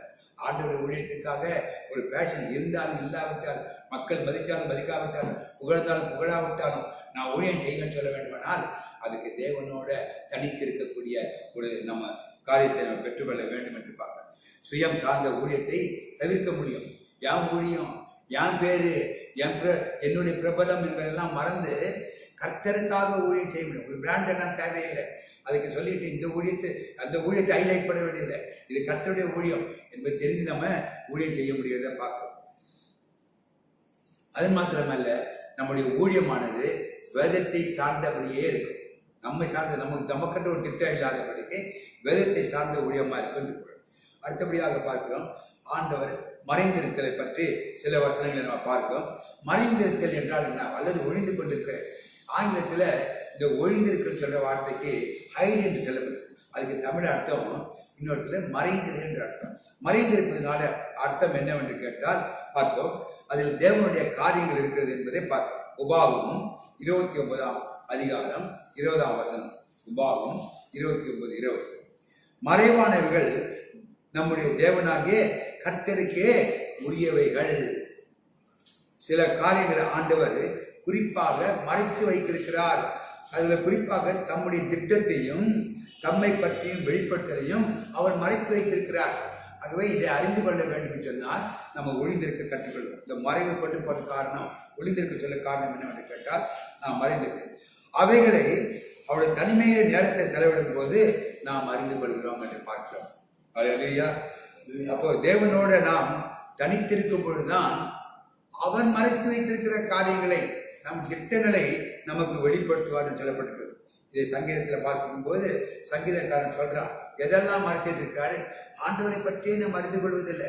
இன்னைக்கு நிறைய கிறிஸ்தவர்கள் ஆண்டவர் யார் என்றும் அவர் எப்படிப்பட்டவர் என்பதும் அவருடைய வல்லமை இல்லை என்பதும் அறிந்து கொள்ளவில்லை. அதெல்லாம் நம் வாழ்க்கையாகவே கிறிஸ்துவ வாழ்க்கையாகவே இல்லை, ஒரு வெற்றி உள்ள வாழ்க்கையாக காணப்படவில்லை. நாம் அறிந்து கொள்ள வேண்டும் என்று சொன்னால் தேவனோடு தனித்து உறவாட கற்றுக்கொள்ள வேண்டும். சங்கீதம் 119:18-19 சங்கீதக்காரன் இப்படியா சொல்றான், உமது வேதத்தில் உள்ள அதிசயங்களை நான் பார்க்கும்படி என் கண்களை திறந்தருளும். அல்லேலூயா. அப்ப என்ன அர்த்தம், வேதத்தில் அநேக அதிசயங்கள் மறைந்திருக்கிறது. அதை நம்ம எழுத்தின்படியா இருந்தாலும் அதை புரிந்து கொள்வதற்கு நமக்கு இல்லை. அதற்கு கண்களை எந்த கண்களை திறக்கணும், நம்முடைய மனக்கண்கள் திறக்கப்பட வேண்டும். அதைதான் பரிசுத்த பவுல் சொல்வது, உங்களுக்கு பிரகாசம் உள்ள மனக்கண்களை கொடுக்க வேண்டும் என்று சொல்லி நான் வேண்டிக் கொள்கிறேன்னு சொல்றேன். அப்ப அந்த பிரகாசம் உள்ள மனக்கண்கள் இருந்தால்தான் அந்த அற்புதங்களை சொல்லும் போது கூட அந்த அற்புதத்தில் இருக்கிற ரகசியங்களை நம்ம புரிந்து கொள்ள முடியும். அந்த அற்புதத்தின் வல்லமே நம்ம புரிந்து கொள்ள முடியும். அந்த அற்புதம் நம்முடைய வாழ்க்கையில எப்படி செயலாக்க முடியும் என்பதை நாம் புரிந்து கொள்ள வேண்டும் என்று சொன்னால் ஆண்டவர்கிட்ட நம்ம தனிமையிலிருந்து ஆண்டவர்கிட்ட கேட்கணும், ஆண்டவரே நீங்க சொன்னீங்க மறைவானவைகள் தேவனுடைய நம்முடைய தேவனுக்கே உரியவர்கள் சொன்னீங்களே, உமக்குரிய மறைவான காரியங்களை எனக்கு வெளிப்படுத்திங்க ஆண்டவரே. அதுதான் மறைவு ஐடி சொல்றது. ஆண்டவர் வச்சிருக்க 19ஆம் சொல்றது, பூமியிலே நான் பரதேசி, உமது கற்பனைகளை எனக்கு மறையாதேயும். உண்மையாகவே சமீப காலத்தில் நான் வேதங்களை வாசிக்கும் பொழுது ஆண்டவர் எனக்கு இப்பொழுதுதான் வெளிப்படுத்தல கொடுக்கிறாரே அப்படின்னு இவ்வளோ நாள் நான் இதை கற்றுக்கொள்ளவில்லையே. காரணம் என்னன்னு கேட்டால், நம்ம எப்பொழுது ஆண்டவரோடு அதிகமாக உறவாட போகிறோமோ, ஆண்டவருடைய பிரசனத்தை வாஞ்சிக்கிறோமோ, கற்றுக்கொள்ள வேண்டாம், ஆண்டவரை கற்றுக் கொடுங்க, என்னை கற்றுக் கொடுங்க, வெளிப்படுத்தி தாருங்க அப்படின்னு சொன்னாதான் ஆண்டவர் சொல்வார். இல்லை என்று சொன்னால் நீங்கள் ஜெயிப்பீங்க, ஆண்டவரே எனக்கு இதை கொடுங்க அதை கொடுங்க, இதெல்லாம் கொடுத்ததுக்காக நன்றி ஆண்டவரே சோத்ரா இயேசு நாமத்தில் ஆமென். அது புரியுது. இதனால் அவர் ஒன்றும் சொல்லப்படுது, ஒன்று சொல்ல கற்றுக் கொடுக்கப்படுது. இன்னும் எவ்வளோ மறைவான ரகசியங்கள் அதிசயங்கள் இருக்கிறதே. அதுக்கு என்ன பண்ணணும், நேரத்தை செலவழிக்க வேண்டும், ஒரு தனிமையான இடத்துக்கு போக வேண்டும். அப்போ போகும்போது கர்த்தர் நமக்கு என்ன பண்ணுவார், காரியங்களை வெளிப்படுத்துவார். கர்த்தருடைய வார்த்தையை நன்றாக புரிந்து கொள்ள அவன் கண்களுக்கு வெளிச்சத்தை தாரும் என்று அவன் ஜெபித்தார். அது ஆண்டவரோட தனிமையில செலவழிக்கும் போது ஜெபிக்கிறத பார்க்கிறோம். பிரியமான தேவனுடைய பிள்ளைகளே, நேரம் ஆகிவிட்டது. நாம் அடுத்த வாரம் தொடர்ந்து தனிமையில் இருக்கும்பொழுது கர்த்தர் எதெல்லாம் நமக்கு ஒழித்து வைத்திருந்தாரோ அவைகளை எல்லாம் நமக்கு வெளிப்படுத்தி தருவார் என்பதை வரும் நாட்கள் நம்ம பார்ப்போம். எலியா தீர்க்கதரிசியின் வாழ்க்கை நம்முடைய வாழ்க்கைக்கு, ஆவிக்குரிய வாழ்க்கைக்கு ஒரு சிறந்த பாடமாக இருக்கிறது. நாம் அதை தியானிக்க வேண்டும். அவனுடைய வாழ்க்கையில் ஆண்டவர் செய்தது போல நம்ம ஆண்டவருக்கு முற்றிலுமாக ஒப்பு கொடுக்கும் போது ஆண்டவர் எந்த மனுஷனையும் எடுத்து பிரகாசிக்கிற ஒரு வழியாய் மாற்றுவார். ஹல்லேலூயா. அதனால்தான் யோவானில் சொல்லப்பட்டிருக்கிறது, அவர் எந்த ஒரு மனுஷனையும் பிரகாசிக்கப்படுகிற மெய்யான ஒளி. ஹல்லேலூயா. அவர் ஆளை பார்த்து இவருக்கு படித்தவர் இருக்கிறார், இவர் படிக்காதவர், இல்லை கீழ் ஜாதி மேல் ஜாதி, இந்த நாட்டவர் அந்த நாட்டவர் என்று பார்ப்பதில்லை. அவர் எந்த மனுஷனையும் பிரகாசிக்க வல்லவராக இருக்கிறார். ஒரு மெய்யான ஒளியா இருக்கிறார். நாம் அவர்கிட்ட கிட்டி சேர வேண்டும் என்றால் நம்ம வாஞ்சித்து அவருக்காக நம்ம நேரத்தை செலவு பண்ணும்போது, தனிமையில் அவரோடு உறவாடும் போது அநேக வெளிப்படுத்தல் தருவார். அநேகரை பார்த்திருக்கிற படிக்காதவங்களா இருப்பாங்க, அவங்க கிட்ட கர்த்தருடைய வெளிப்படுத்தல், தீர்க்க தரிசனங்கள், வருங்காலத்தை கொடுத்த காரியங்கள் எல்லாம் வெளிப்படுத்திருக்கிறத பார்த்திருக்கிற பிரியமான தேவனுடைய பிள்ளைகளே, இந்த நாட்கள் நமக்கு ஒரு வெளிப்படுத்தல் தேவையான நாட்கள். விசுவாசிகளா இருக்கிற நாம் ஒரு வெளிப்படுத்தலை பெற்றுக்கொள்ள வேண்டும். ஏதோ வேதத்தை வாசித்தோம், 10 வசனங்களை ஞாபகப்படுத்தி விட்டு அதை சொல்லிக் கொண்டிருப்போம் என்றால் நம்முடைய வாழ்க்கை ஒரு ஒரு ஒரு வெற்றிகரமான வாழ்க்கையாக, ஒரு ஆசீர்வாதத்தின் ஊற்றாக, தேவனால் பயன்படுத்துகிற பாத்திரமாக நாம் வாழ முடியாது. மாறாக ஏதோ கிறிஸ்தவனாக இருந்தேன், பிரித்தெடுக்கப்பட்டவனாக இருந்தேன், பரலோக ராஜ்யத்துக்கு நானும் தகுதியாகிவிட்டேன். ஆனால் நம்முடைய வாழ்க்கை ஆண்டவருக்கு எந்த விதத்தில் பிரயோஜனமாக இருக்க வேண்டும் என்று சொன்னால் நாம் ஒழிந்திருக்க கற்றுக்கொள்ள வேண்டும். கர்த்தருடைய வார்த்தையை கேட்க கற்றுக்கொள்ள வேண்டும். அந்த வார்த்தைக்கு கீழ்ப்படிய வேண்டும். அது அதனுடைய விளைவு என்ன இருக்க வேண்டும் சொல்லி இல்லாவிட்டாலும், அதை பற்றி அறியாவிட்டாலும் அதற்கு முற்றிலுமாய் விசுவாசத்தை பெற்றுக்கொள்ள வேண்டும். இவைகள் எல்லாவற்றுக்கும் ஒழிந்திருக்கிற அனுபவம் நமக்கு தேவைப்படுது. நம்ம எல்லாம் கண்களை மூடி ஆண்டவர்கிட்ட கேட்போம், ஆண்டவரே அப்பா அவங்க சத்தத்தை கேட்டு நீ வரும் நாட்களிலே நான் உமக்கென்று தனித்திருக்க கட்டாக எனக்கு கிருபை தாரும் ஆண்டவரே. இதுவரைக்குமாய் நான் மற்றவருடைய பிரசன்னம் தேவை, மற்றவருடைய சத்தத்தை கேட்க வேண்டும். என்னுடைய நேரத்தை போக்குவதற்கு எனக்கு நேரம் இல்லை. நான் அதனால இவங்களோடு பேசுறேன், அவங்களோடு பேசுறேன், இங்கே போறேன், அங்கே போகிறேன். இந்த காரியத்தை எல்லாம் விட்டு ஆண்டவரே, எங்களுக்கு கொடுத்திருக்கிற இந்த பொன்னான வாய்ப்புக்காக, பொன்னான நேரத்திற்காக ஆண்டவரே, உங்களுடைய சமூகத்தில் இருக்க எங்களுக்கு கிருபை தாருங்கப்பா. எங்கள் குடும்பம் எங்களுக்கு முக்கியம்தான். ஆனால் அதை காட்டிலும் உம்முடைய கர்த்தாவை பிரசன்னம் எங்களுக்கு தேவை ஆண்டவரே. உம்மோட உறவாடான ஆண்டவரே, இன்னும் நான் வேதத்திலே அறியாத காரியங்கள் அநேகம் மறைந்திருக்கிறது ஆண்டவரே. அந்த மறைவிலே எங்களுக்கு அப்பா வெளிப்படுத்தித்தாரும் ஆண்டவரே என்று நாம் கேட்போமானால் உங்களையும் என்னையும் ஆண்டவர் இன்னும் அதிகமாய் உபயோகப்படுத்த வல்லவராக இருக்கிறார். பெரிய ரகசியங்களை கற்றுக் கொடுக்க வல்லவராக இருக்கிறார். நீங்க இதுக்காக போய் நாசாலமே படிக்க வேண்டிய அவசியம் இல்லை. இதற்காக நீங்க சயின்ஸ் படிக்க வேண்டிய அவசியம் இல்லை. கர்த்தர் வேத புத்தகத்தில் இருக்கிற ரகசியங்களை, வருங்காலத்தில் உள்ள ரகசியங்களை நமக்கு வெளிப்படுத்தி காட்டுவார். நாம் வெற்றி உள்ளவர்களாக வாழ்ந்து இந்த உலகத்தில் நாம் அடிமைகளாக ஆகாதபடிக்கு, உலகத்தின் வஞ்சனைக்கு நாம் இழுக்கப்படாதபடிக்கு, பலியாகாதபடிக்கு கர்த்தர் நம்மை பாதுகாத்துக் கொள்வார். நம்ம எல்லாம் ஜெபம் பண்ண எங்கள் அன்பின் ஆண்டவரே, எலியா பாடம் எங்களுக்கு ஒரு நல்ல கர்த்தாவே பாடமாய் அமைந்திருக்கிறதுக்காக ஸ்தோத்திரம். வேத புத்தகத்தில் நீ எழுதி வைத்திருக்கிற எல்லாம் கர்த்தாவே எங்களுடைய நன்மைக்காக எழுதி வைக்கப்பட்டிருக்க சொல்லியிருக்கிற ஆண்டவரே, அவைகள் எங்களுக்கு எச்சரிப்புக்காக எழுதப்பட்டிருக்க சொல்லியிருக்கிற ஆண்டவரே, இந்த எச்சரிப்புகளை நாங்கள் பெற்றுக்கொண்டு ஆண்டவரே அப்பா ஒரு நாட்களிலே உமக்கென்று நாங்கள் வாழ எங்களுக்கு கிருபை தாருங்க. அதி சீக்கிரத்தில் இருக்கிற வருகைக்கு நாங்கள் ஆயத்தப்பட வேண்டும் ஆண்டவரே. அந்த வருகைக்குரிய ரகசியங்களை நாங்கள் கற்றுக்கொள்ள வேண்டும் ஆண்டவரே. ராஜ்யங்களிலே நடக்க போற காரியங்களை குறித்த ரகசியங்களை நாங்கள் கற்றுக்கொள்ள வேண்டும் ஆண்டவரே. ஏதோ புதுமை எங்களை சுற்றி நடக்கிறது என்று நினைக்காமல் வேதத்தில் சொல்லப்பட்ட காரியங்கள் நடந்தேறிக்கொண்டிருக்கிறது என்று நாங்கள் விசுவாசிக்க வேண்டும் ஆண்டவரே. விசுவாசிக்க வேண்டும் ஆண்டவரே. அதற்கு எங்களை தனிமைப்படுத்திக் கொள்ள உம்மோட உறவாட எங்களுக்கு உதவி செய்யும். பரிசுத்த ஆவியானவரே, உங்களுடைய வல்லமையினால் எங்களை நிரப்புங்க ஆண்டவரே. உங்களுடைய கர்த்தாவை ஏவுதல் வரும்பொழுது ஆண்டவரே, நீர் எங்களை நடத்தும் பொழுது நாங்கள் சத்தத்துக்கு கீழ்ப்படிந்து அப்பா சமூகத்தை நாடி போக கிருபை தாரும் ஆண்டவரே. எங்களுக்கு கொடுத்த அநேக நேரத்தை நாங்கள் வீணெடுத்திருக்கிறோம். மன்னியம் ஆண்டவரே. அப்பா இழந்தது நாங்கள் இழந்ததால் அதை ஒருபோது நான் பெற்றுக்கொள்ள முடியாது. ஆனால் இனி வரப்போற நாட்களிலே நீர் கொடுக்கிற நேரங்களை நம்முடைய சமூகத்தில் காத்திருக்க பரிசுத்தாவின் வல்லமையினால் எங்களை நிரப்போம். எல்லாம் கேட்போம். பரிசுத்தாவின் வல்லமையினால நிரப்போம். பரிசுத்தாவின் நடத்துறதுனால எங்களை நிரப்ப மாட்டவரே. அப்பா வீண் பேச்சுகள் பேச மாட்டேன் ஆண்டவரே. செல்போன்ல நேரத்தை செலவழிக்க மாட்டேன் ஆண்டவரே. இந்த உலகத்தின் காரியங்களுக்கு நான் செவி கொடுக்க மாட்டேன் ஆண்டவரே. அந்த சத்தங்களுக்கு விலகி உடைய மெல்லிய சத்தத்தை நாடி வருவேன் ஆண்டவரே. மெல்லிய சத்தத்துக்காக காத்திருக்கிறேன். வருகிற 9வது மாதம் எனக்கு விசேஷித்த மாதமாய் மாறட்டும் ஆண்டவரே. அப்பா நாங்கள் எல்லா விசேஷத்தோட மாற எங்களுக்கு கிருபை தாரும் ஆண்டவரே. அந்த ராஜ்யத்துக்கு நாங்கள் பிரயோஜனம் உள்ளவர்களாய் கர்த்தாவே, ஜனங்களை எச்சரிப்பை செய்யத்தக்கதாய் ஒரு கூட்ட ஜனத்தை உமக்கென்று வைராக்கியம் உள்ள ஜனங்களாய் மனம் திரும்படியாய் எங்களை மாற்றும்படியாய் கிருபை தாரும். ஆசீர்வதிங்க ஆசீர்வதிங்க. இந்த நல்ல தருணத்துக்காக ஸ்தோத்திரம். தடைகள் எல்லாம் அகற்றினதுக்காக ஸ்தோத்திரம். ஒரு நாட்களில் பெரிய காரியங்களை செய்ய போறதுக்காக ஸ்தோத்திரம். அதற்கு எங்களை ஆயத்தப்படுத்திக் கொண்டிருக்கிறதுக்காக ஸ்தோத்திரம். இயேசு கிறிஸ்துவின் நாமத்தில் கேட்டுக்கொள்கிறோம் பிதாவே. ஆமென். என் ஆத்மாவே கர்த்தரை ஸ்தோத்திரி, என் முழு உள்ளமே என் ஆத்மாவே கர்த்தரை ஸ்தோத்திரி, கர்த்தர் செய்த சகல உபகாரங்களையும் மறவாதே. ஆமென். நம்முடைய கர்த்தராகிய இயேசு கிறிஸ்துவின் கிருபையும் பிதாவுடைய அன்பும் பரிசுத்த ஆவியானவருடைய அன்பின் ஐக்கியம் நம் அனைவரோடும் கூட கர்த்தர் வரும் மட்டும் இருப்பதாக. ஆமென். ஆமென். God bless you all. கர்த்தருக்கு செய்கிற காரியங்கள் எல்லாம் ஆசீர்வதிப்பாராக. வருகிற வாரமும் வருகிற மாதமும் உங்களுக்கு விசேஷித்த நன்மைகளை கர்த்தர் கட்டளையிடுவாராக. எல்லாவற்றுக்கும் மேலாக ஆவிக்குரிய விஷயங்களிலே பெரிய ஆசீர்வாதங்களை பெற்றுக்கொண்டு நீங்கள் ஒரு எலியாவை போல இந்த தேசத்தில் வரும்படியாக கர்த்தர் அழைத்திருக்கிறார். அந்த அழைப்பை கேட்டு நீங்கள் செய்ய போவதற்காக கர்த்தர் நன்றி எடுத்திருக்கிறேன். ஆசீர்வாதம். Amen. Praise the lord. God bless you all.